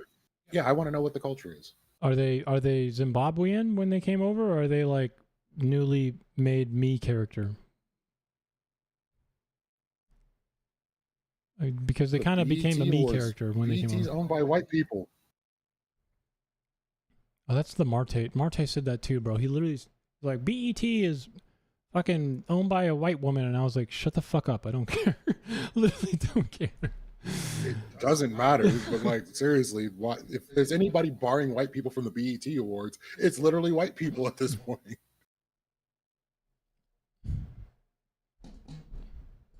Stop supporting policy hurting everyone because it hurts black community more. Military conscription is not something that happens in the US right now. I don't know why that has been there. Drugs being legalized would, I guess, benefit the black community more. That's a different argument though. You should probably vote on that not because it helps black people more or less, but because you vote on it, principally. End income and property tax would fucking destroy everyone, so I don't think that's a good idea. Wouldn't be able to Oh, redistribute Molly's wealth. running now. That's adorable. I'm so shocked Molly's running. Surprise Pikachu again. Now that you finally have to explain yourself, you're, oh, you just said.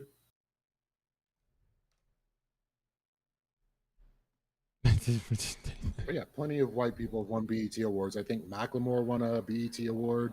Sam Smith has won BET Awards. Macklemore's black, though. Fuck.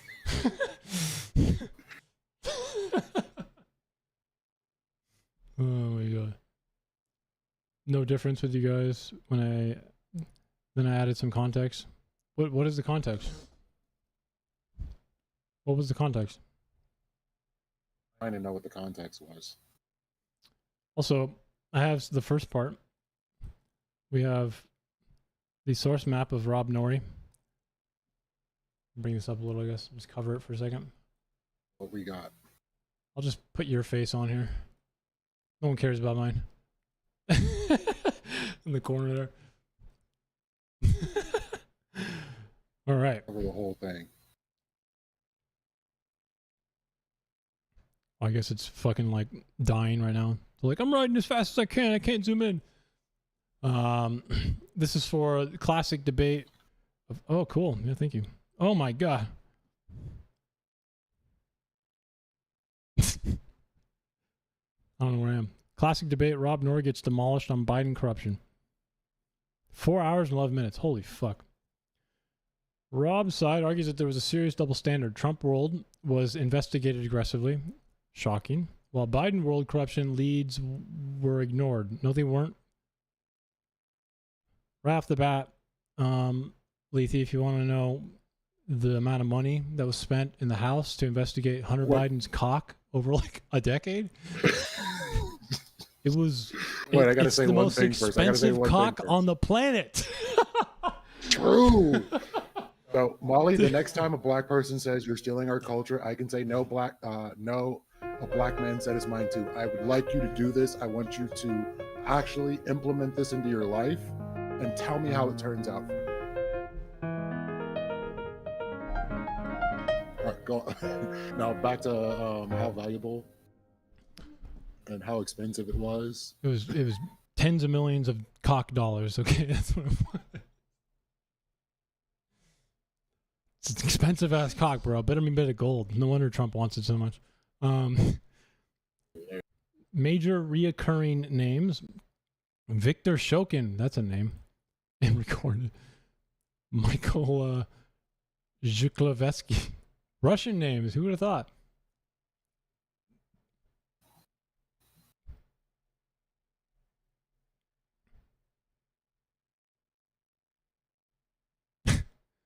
Rob's apparent thesis. The Biden corruption allegations may not be proven beyond all doubt.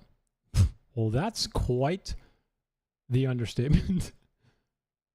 But they were serious enough to warrant a much more aggressive investigation. This is the exact line you should use for the Jack Smith case.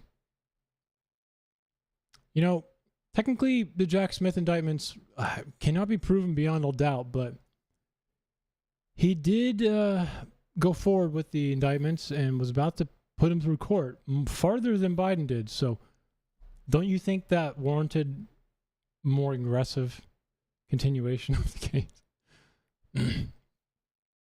Larger claim is that institutions applied radically different standards. Speculative or politically tainted material against Trump,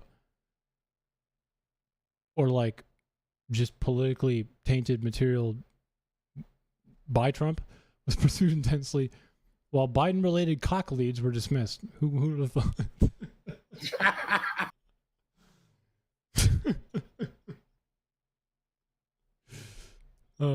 Okay. We have the second one. Progressive debater steamrolled on corruption. This one, I guess, is him fucking up Adam or something. Rob argues that corruption and prosecution standards are selectively applied. Okay, seems like he wants to try and demarcate some form of favoring by the DOJ against Trump, not against Biden. That probably seems like something you're going to hear a lot, man. So it's more or less like a nuh-uh, and then when you're talking, it's like a big, and then like comes back to him, he's like nuh-uh, you know, that kind of thing. Like super narrow on your end, broad, you know, like fucking includes the entire universe in his argument, and then as soon as it gets to you, it's like, you only get a pebble of sand. Liberal left speechless when I debunked Trump lawfare conspiracies. Okay. So, Trump has openly directed or pressured prosecution of political enemies. That is a fact, by the way. If you use the executive orders, like the that targeted law firms that simply not even were like against him in cases, but just coordinated, like literally just basic processing stuff within the DOJ or in government, he's gone after them. So there's a whole executive order you can use there. Expands into a broader two-tier argument. This is the same thing as before. So DOJ was just like corrupt or something. Anti-Trump side uses an inconsistent standard. Yeah. Okay. So he's going to try and standardize it. He's going to be like, well, all the Trump stuff is just super bad because they don't like Trump. And then when it comes to Biden, he's going to be like, well, Biden is like the special boy. He's Sir Biden. So the DOJ would not touch him. But I think Rob is missing the cock. Yeah. I think that's... Well, they went directly after his son, and I'm sure he'll like talk about the Biden pardons and everything in regards to that. You should have Marjorie Taylor Greene's email handy for, see if you can ask her for it. That's pretty much him saying that everything against Trump was lawfare, and then everything with Biden was preferential treatment, which I expect. No, it goes further. Obviously, I have it set to do cycles right now. So we have the taxonomy of his argument, right? So Biden-Hunter corruption allegations. Rob argues there are enough Biden-related leads to justify serious investigations. Okay. Just going to take these one at a time for a second. We'll do the Ukraine Shokin Burisma theory. Now, this one, I think, if I remember correctly, is totally...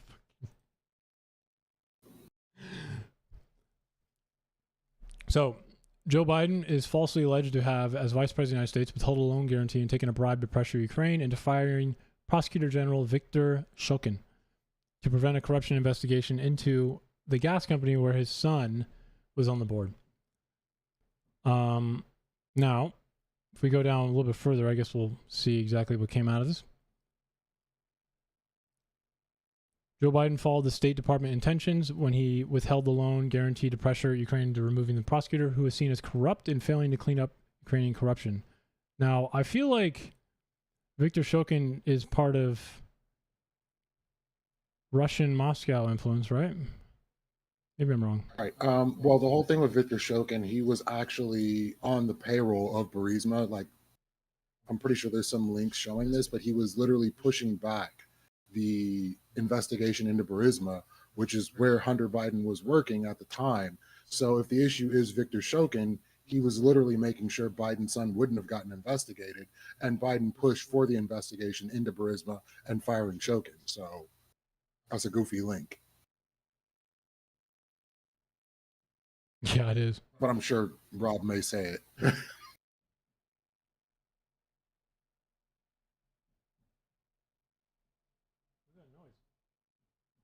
Yeah, someone's tapping the floor right now. I'm about to fucking go Super Saiyan on them, bro. Fucking shut up.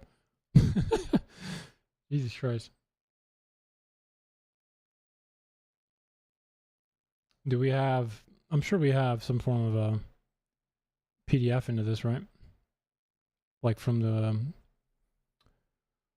government directly? Why don't we just do this? I'm very sure there probably DOJ, is. PDF. Congress.gov. I mean, that sounds fine to me. Because like it's not like Biden was president at the time. Biden was acting on Obama's orders and global immunity's orders to fire Shokin and withhold the funding. 291 pages, bro. Ugh. God.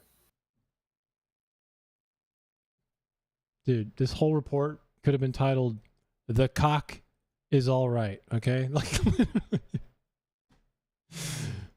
fucking hell, bro. Okay, so this is from the Oversight Committee. I'm not reading this whole thing, guys. So what I'm going to do is do another AI overview. I do think it's important to know what it says, though. So forgive me, but I'm not reading something I already know is technically not true to that degree. Out of your fucking mind, okay? I'm gonna use my research one.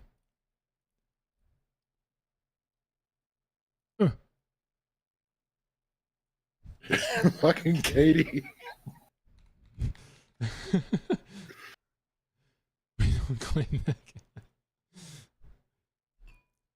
Australian. Please address this entire document so I don't have to read such a long and stupidly boring document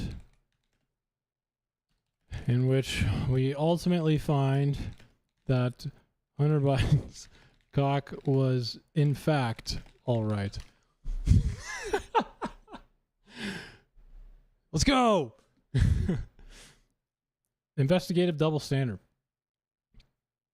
Wow, that's all one thing. That's what Rob usually claims. Rob argues FBI, DOJ pursued Trump-connected leads aggressively while failing to interview or pressure key Biden-related witnesses. Man, that sounds like a lot of just veebs and fiefs. You know what I mean? Like that's a lot of veebs and fiefs. Institutional distrust frame. Rob treats FBI, DOJ behavior in Trump-Russia as evidence that institutional claims of neutrality cannot simply be accepted. How convenient. Are they right now? What changed? Trump has now ruined the institutional claims of neutrality, or what? This argument is so convenient, bro. I feel like if he does take this route, just ask him like like it's very convenient, you know, that all of a sudden you can't accept it when it comes to this specific instance with Trump. You know, I don't really see any evidence to why this would be true, especially since, you know, things like I'm sure you know Hillary Clinton's case and the fact that it dropped before her election, and all of these things seemingly don't really align with all of a sudden Trump is now like super targeted and Biden wouldn't be. If anything, this is quite literally evidence of institutional neutrality being destroyed. This fucking oversight committee report, that's 291 pages. $10 million into Hunter Biden's dick is why neutrality is no longer around, okay?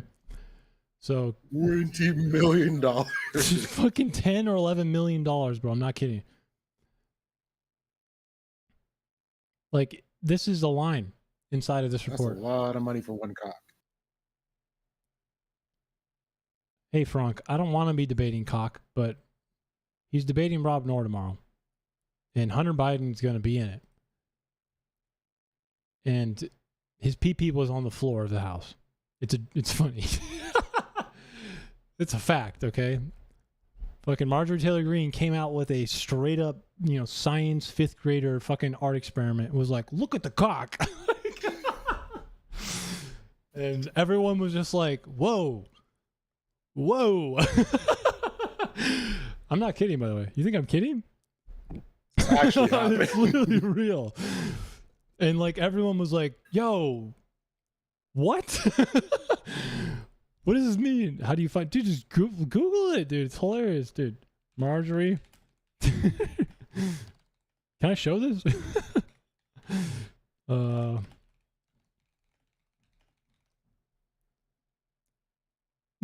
Chairman, excuse me, Hunter. Apparently, It's you're always, afraid what of about my Hunter words. Biden when it comes down to corruption and then Oh, the whole Biden crime family thing, which was never I like to substantiated. reclaim my When time, Hunter Mr. finally was Chairman. charged, it was over taxes and Wow, a gun that's too charge for bad. him being on drugs and getting a firearm. Dude. So he lied on When an it's my application turn for to a firearm, and that's what he Not got only clapped is for. he a criminal, but he is a coward.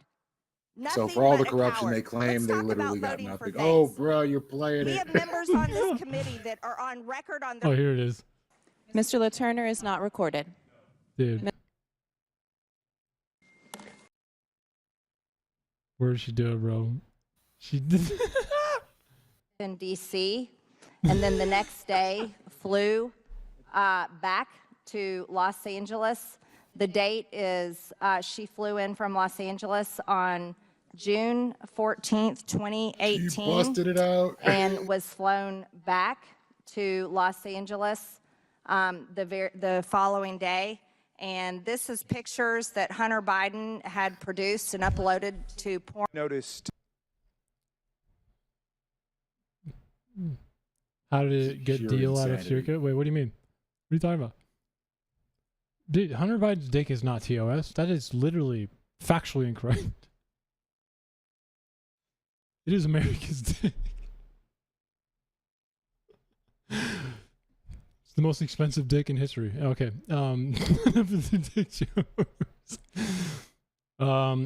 Procedural defect. Are you serious, Nair? I gotta look that up. That's Yeah, crazy. no, Trump is he actually wants Canada to pay for all of it, I thought. He's trying to strong arm with other stuff. It's totally not disruptive at all, by the way. It's not like every single second that people need to continue being on job sites or whatever is costing tons of money to the contractors or anything. Just fucking print more, I guess. It's Trump's strategy. Speaking of that, I wonder how much the do you know how to look up the monthly treasury statement, Leafy? This might be something you're interested in the future. So the monthly treasury statement, I do not, please. on the fiscaldata.treasury.gov. I'll put it in chat for anyone who wants it, by the way. This is a pretty important thing to know. Although it seems to be not working. What is going on there? Hello? Are we alive? Yeah, we're live. And I said, see the are we link. alive? There we go. There we go. I'm like, guys, let's pull that up real fast. See where we are on the deficit. Might as well. Ouch. I like how they changed it, by the way. So Trump's Treasury Department is, you want to know what this used to look like? And I only imagine this is because Trump has, it's just lame as fuck, I think. Oh, real quick, check this out. So somebody in my chat just mentioned the Gordon Howe Bridge. So there's a bridge monopoly. One family owns a bridge, and it would create want to keep their monopoly. So they gave Trump a $1 million donation to his PAC to keep the bridge closed. So like, even if you're saying that Trump wants 50% of whatever, he literally took a bribe to keep the bridge closed. So this is more clear corruption. There we go. Fucking, dude, you're going to run out of space. Later, Frank. Thanks for hanging around. Come back anytime. Have a good night. We'll enjoy some beans and toast. We'll accommodate black culture together. I can educate you. Have a good fry up. Okay. Thanks, man. Ooh. So they changed it to look like this. All right. And whose idea was it to do this? Dude, like Windows 95 called. What the fuck are we doing? There's no $sign now. I think they do this on purpose to make it just annoying to look at. May had a $300 billion deficit though. Okay. So we are 1.246 and we have about 5 months to go. So he's probably going to go over again, getting closer to like 2 trillion. He does have a fancy way of black hole economics when it comes to the budget. So what I don't understand though is how much revenue we got. Okay. In let's say 837. That's a lot, especially in January, right? 513, 560. I don't understand these numbers, if I'm being honest with you guys. Also, if you don't understand the numbers, I would be lost. Ether is tariff revenue, if you guys are curious. So how much is there? See how they changed it? Like it used to look like this. This is actually much easier, isn't it? Ether, there it is, right there, 19 billion. Ether is dark purple, or is that no? What are we doing? Dark green. $3 billion in tariff revenue. Wow, killing it, man. $217 billion of tariff revenue on the year. I thought it was hundreds of billions. You know what I mean? Like in the first. That's what it was supposed in the to first be. 2 months. I'm still waiting actually, on my check. In the first 2 months is what he said. Just to be clear. Well, there were supposed to be 100 deals in 100 days as well. So. And individual income taxes. Slightly off track. Also, Grant, this is why individual income taxes cannot be eliminated. Do you see how big this circle is right here, man? Or part of the, it's pretty much the semicircle, I guess. But if you eliminated individual income taxes, this country would fucking die. We go broke. It would literally explode. We go broke. Like we need and yet they're tax. constantly gutting the IRS. Oh. We need to bolster the IRS to go after people that are shielding their income. So Zephyrus, because I'm a psycho and I studied economics, I also know where you can go to find evidence that that's not happening. So you go to the BLS, you go to the employment, blah, blah, blah, where are you? Employment cost index, as well as, actually I'm looking for the employment situation. Where the fuck is it? There it is, situation summary. Yeah, Zephyr is memeing. I know. Zephyr's been very. But maybe he might want to know where to go actually, so he can be like, "Are you sure about that, motherfucker?" Because all you have to do is go to this. Oh, Circa, we could just cut spending. Who's doing all the spending, Circa? Who's increasing the deficit? Could just cut spending. If you cut spending, you're contracting the economy. Spending is good, Molotov, right? Right? Deficit spending bad. Spending is not bad. Spending is famously spending is another person's income. So we should cut spending on things that don't really amount to anything fruitful though. But you're gonna have to say more than just cut spending. It's got to be a little bit more complex than that. Now, for employment, okay, if we go to the situation summary and we go all the way to blah, blah, blah, this one, as well as by industry, where are we? Class of workers, part-time status.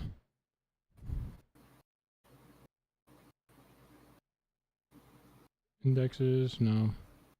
He keeps fucking with this thing, bro, and it's pissing me off. Like, he actually is fucking with this over time. No, I needed the establishment one. So, manufacturing, right? Construction. I don't know about you guys, but I'm not really seeing anything happening there. If we were building factories, I feel like we would see some jobs. Unless we're building factories with nothing, no one. Manufacturing's gone down, construction's gone down. Needed. AI data centers are literally the only construction jobs right now, and to be fair, that's not going to be that good because that's all fixed capital. It sucks ass. It's not going to do any material social welfare benefit. We have things like mining and logging, which Trump says, drill baby drill. That's not happening. So, yeah, here you go. If anyone wants this, this is where you go for this, okay? The employment news release. Employment situation, here you go. Boom.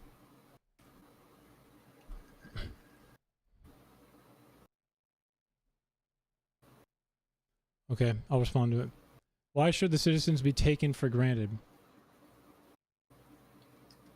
I have no idea what that means. Now, as it happens when tax is mandatory, citizens are only guaranteed money because the state guarantees that, so you should remember that. As a source of tax revenue for political elite managing state's budget. Political elite is fine here if you mean people who make policy. But I mean, what's the alternative? Also, there are ways in which you can negate things like corruption, like Trump is doing. One, don't fire inspector generals. We could easily try and cover our like independently, make sure this doesn't happen without removing income tax. Voluntary relations with the citizens puts pressure on the government to be extra focused on good government policies and hiring professionals so people can respond by donating money. Why would you want to donate money?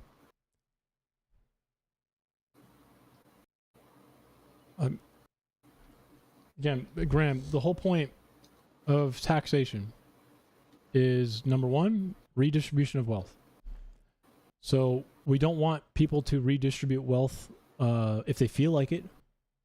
The government supplies, creates, and protects your wealth. Without the government doing that, you have no money. It's worthless. Look at Somalia. I say that a lot, but I don't know how to say it any more clear. Take your Somali dollar over there and see which person's going to behead you sooner, okay? You don't need to worry about that here because it's protected and backed by the government in a way. So the government wants to make sure that it's spending, that's you. The government runs a deficit, which means it pushes money into you. A deficit is good. A deficit means the government is not holding on to money. If the government were holding on to money, it's in a surplus, that means it would not be in your hands. It would be literally in a fucking warehouse. I did finish it. That hurts. Call me lousy? That hurts. That hurts. My feelings. You take that. You take that back. Anyways, let's go back. We're gonna go back to the other thing, okay? Finish up the Rob North thing, and then I gotta crash because I gotta wake up at 4 a.m. Oh yeah, I'm in streaming for like 4 hours too. So why don't let's finish the Rob North thing and then.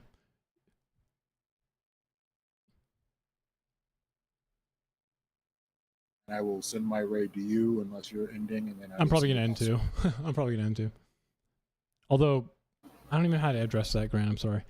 Burden reversal. Rob pushes opponents to prove why Trump conduct is uniquely corrupt because it is. It's evidentially like it's corrupt for so many reasons. You have that entire document you can use. Yeah, exactly. Like I have tons of ammo for that. Alleged DOJ concerns over bribes connected to Zlochevsky, then frames Zlochevsky as a private telling a trusted business associate.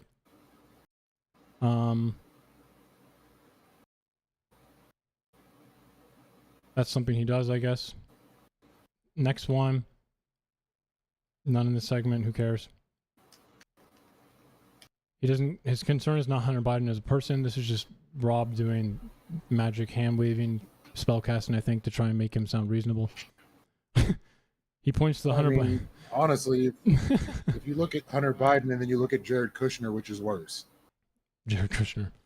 He's By orders of magnitude. He's a Jew. No, I'm kidding. We got there. Taxation's number one function, Grant, in modern monetary economies is redistribution of wealth. So when you say redistribution is not bad, then you should not be against taxation. I don't know what that means. Rob Sports, he cites the laptop containing incriminating pictures and records that appear to be Hunter Biden's. Appear? Interesting. The 10% for the big guy email is allegedly confirmed by business associates. Allegedly confirmed? Huh? Tony Bobulinski. I refuse to believe it's a real name. Tony Bobulinski? Dude, I'm fucking Tony Rigamaroli. Bobulinski. Devin Archer is another corroborating business partner. That's a name. DN3 server CrowdStrike as a double standard.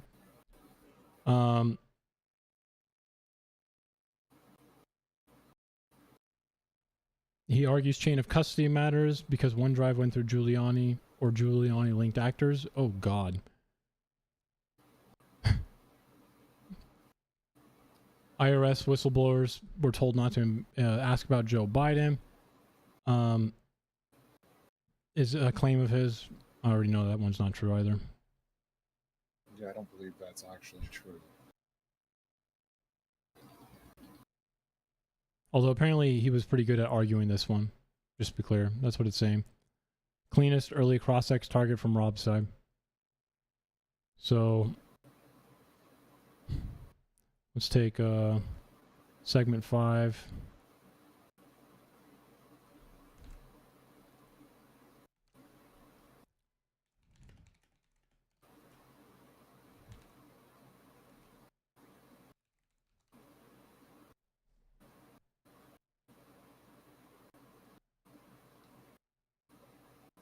And if these voluntary relationships, constraints on the government, and consent produce worse outcomes that end up with less freedom and less economic mobility, would you still be in service or care about this ideal? Yes or no? Good question. Charlie Kirk killed himself. Fucking. Who said that? Fucking X-Testy. Oh, Testy. Hey, what's up, my dude? Well, I'm so slimy.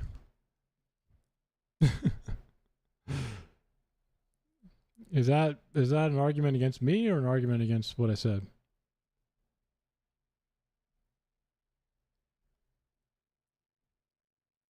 I may riz up. I think he's probably talking to Vigi, but I don't know. I think he's talking to me. He's talking to me. So apparently this segment, by the way, like it says, it seems like he argued this segment pretty well. Segment 5. So just did like a quick ask for it really fast. I actually don't know the exact details on. I've heard the argument before. I just don't know the exact evidence of it. Some Hunter Burisma Biden adjacent material created enough appearance of conflict to justify review or investigation. Fair version. So is a procedural point he makes, which makes sense, but there's not a lot of substance. So he's going to probably use the rhetoric behind it to show that conflict of interest seemingly is there. Kind of like when we ask or show things like which the conflict of interest with Trump and his hotels, people staying at them has already been proven. But if we had reports of people staying at Trump's hotels, and they were appointment-seeking people, right? The procedural point, similar to this, would be, we should look into that. It seems like a conflict of interest. That doesn't mean substantively yet, though, that there is real people staying at Trump's hotel. So that's kind of what this is, in a way. The difference is Trump has we have substantive evidence to show that he has literally charged 300% per diem at his properties for things like that, right? But this is Rob trying to, I think, hide the fact that the substance isn't that strong, but rhetorically use the, actually, there may be something there, and it sounds bad. So that's probably what he's going to do on this one. It looks like it comes from this Chokvesky guy, or Chokvesky. Stupid Russian names. Or Ukrainian name. And it seems like it all relies on this single individual. And the CHS claim is later attributed. I know who Smirnov is. Okay. So he lied to the FBI. All the substantive evidence for this is a lie. So the rhetorical point might still be there from Rob, where he says, hey, look at this. This needs to be investigated. And it seems that the substance behind it is not good at all. So if he brings this up, that's probably the route you want to go, is show or like try to explain to the audience that, you know, rhetorically, probably, you know, we could look into it and then move into the substance and be like, yeah, but what actually came out of that report? Seems that he lied to the FBI and blah, blah. Fabricated the story, right? Which is crazy. That's the one I was thinking of, so. But moving on. See how much further there is. Cycle 2. Institutions treat Trump-related suspicions aggressively, blah, blah, blah. We're going to go into this one, phase 2. The investigation didn't happen early enough because of the Biden-Burisma-Shokin conflict. I don't even know what that means.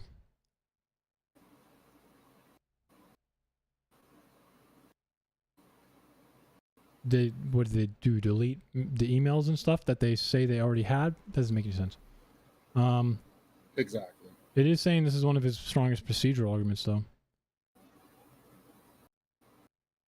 It is disputed, though. So this is another. Does not mean it's strong. Yeah, this is another procedural thing he probably wants to pin down. So he points to investigation looking like it should happen, and then never talks about the actual substance about the investigation that's necessary. So pointing at the smoke and saying that's a big fire, and then when you get over there, there is no fire. It's a mirage, right? Is the best way to probably address that. The credibility of these people who lied to the FBI is right here. I guess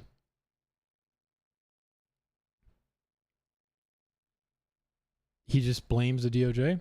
So the line from Shokin's case and Oshienko means they weren't meaningfully interviewed. I don't even know what you're going to do there, bro. I would just... that sounds like fun. Okay, man. Oh, my God. Fucking Christ. Like, to ask for substantiation, to ask for proof of the claims, like, I already expect that I'm going to be asking Speakeasy to bring up fact checks. And so I'm going to need Rob to substantiate the claims if I can refute them. Correct. That's probably the best way to go. But he's gonna wiggle around like a big fucking bass on your boat. You're gonna be like, fucking Christ, dude. Fucking smack the neck or something, dude. Shut up. Full Burisma-Shokin narrative. Talks about Hunter Biden's cock, I think. We're gonna move on. Yeah, a little bit more of that. Devin Archer testimony in the meaning of call DC.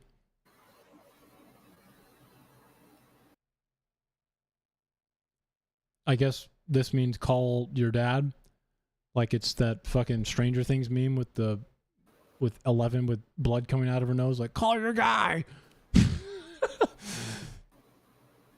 I guess Hunter Biden wanted the coke. They have good coke in DC.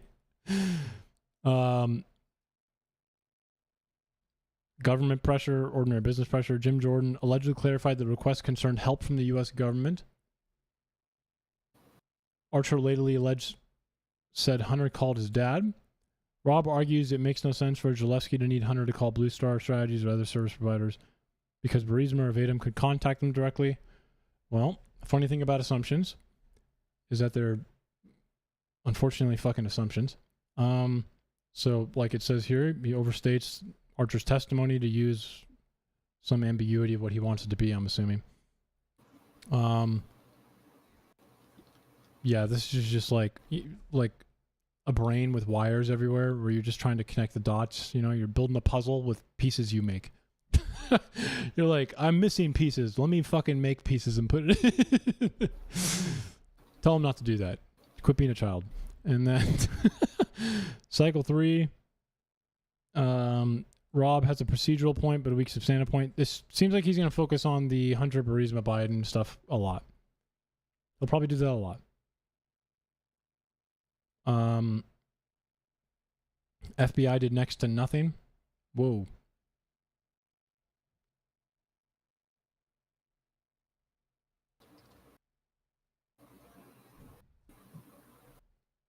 Looks he was under investigation forever, bro.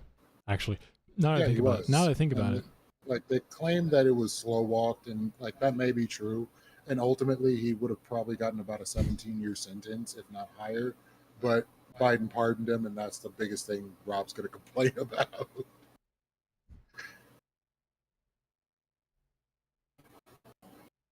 Whistleblower claims. IRS whistleblowers made serious allegations. None of them substantiated. Yeah. They just said they were forced to slow walk it. There's no proof that they were forced to slow walk it. I mean, are you going to It's believe a contested, man so- named Bobulinski, bro? No, I'm kidding. Not usually. If I can't pronounce your last name, I probably shouldn't believe you. Okay, so once again, Ollie, what's your last name? Bobulinski. Joking. I'm joking. Bobulinski. Bobulinski. I don't believe you're a real person. It seems like Rob likes to argue the procedural stuff a lot, saying things like, this warrants an investigation. There should have been an investigative process because of imagined smoke, maybe made up, maybe true at some points. But he's gonna have trouble trying to substantiate any of it. So it sounds like that's gonna have to be one of your main returns, where you have to remember that he's going to say a lot of wild claims, challenges, and you might have to steel yourself and be like, Rob, shut the fuck up. None of that, okay? Like, substantiate it. You know, don't just tell me that, you know, you like fire. Laptop. FD1023 is substantive bribery evidence. The laptop story was wrongly framed by many as Russian disinformation. That happened. I don't really know. I don't care. I do know that another man who raided the local DMV, like literally with a now convicted child sex offender, Mr. Matt Gaetz in Florida, waved that fucking hard drive in the air like he was probably actually held all of those young girls under 18 permits and driver's licenses, which he fucking scoured in the middle of the night on tape at a DMV. I do know he held that flash drive up in the air. Hunter Biden's laptop. By the way, that's real, by the way. Do you know that? Matt Gaetz is on video pilfering through a DMV's fucking license pool for like young teenagers. You believe that shit? Yeah, I don't even see how we haven't gotten to a conclusion on that yet. Well, his friend, the guy who's in the video with him, is in jail already. Yeah, because that dude doesn't have the protection Matt Gaetz has. It's funny. Rob's best argument in this segment is, given Hunter Biden's Burisma role, god damn, I'm so tired of hearing this, Ukraine's portfolio, whatever that means, the laptop materials, Hunter Biden's cock, later whistleblower complains the government's handling deserves scrutiny. So procedural. All of this is procedural. And there is not a single substantiary point. And I feel like, yeah, there's no substantive evidence to support any of this. Or it fell apart. And there was plenty of money put into finding it out. So I think you're probably good after that, though. Probably just call it here, eh? Yeah, should be good. Seems like a plan. I think I have a good idea of what to expect. But I kind of already did, but it just helps to re-bolster that and know where to put my finger and stop the record player. Dude, just remember, Bobulinski. Bobulinski. And Britannia Nanalewski and what was the other one? Papadopoulos. Yeah. We get all those. We hit the hits. Hunter Biden's cock, and away we go to the races. I will literally pay you money if at some point you literally go, Rob, are you trying to sell me Hunter Biden cock pics? Dude, I already bought them. I may take depending on where the conversation goes, I may actually accuse him. Did of you buy doing them? so. Are you subscribed? I'm gonna raid out now. You want me to raid to you and you just send out the raid, or Sure. what do you want to do? I might play Dyson Sphere just for a for a little bit longer. That works, because I am crashing out at this point. It is All right, time to go Lethy. to bed, to wake up, and do dragonflies. Dude, stop, bro. Your traps are already massive, man. What are you doing? You like can never have too big of traps.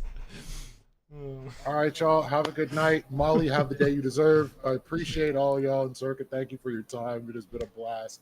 I have not talked about Hunter Biden's cock this much in my entire life. Dude. Well, I'm trying to match Marjorie Taylor Greene, so. That's a very difficult bar to pass. But you got this. Thanks, man. Have a good night, man. All right. I'm going to call it a night. Take it easy, my dude. I can't say that. I can't say that.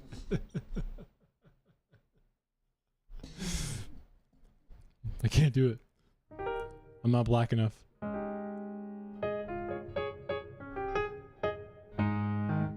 All right. I'm gonna play a stupid factory game for a bit while I talk to people. Okay. So it's your culture too. If anyone still wants to debate for a little bit, I'm okay for a bit.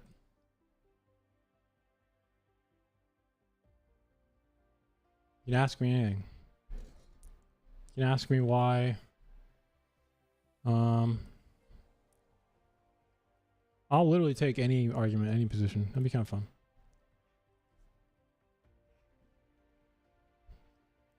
I don't know what you mean by interpretation theory.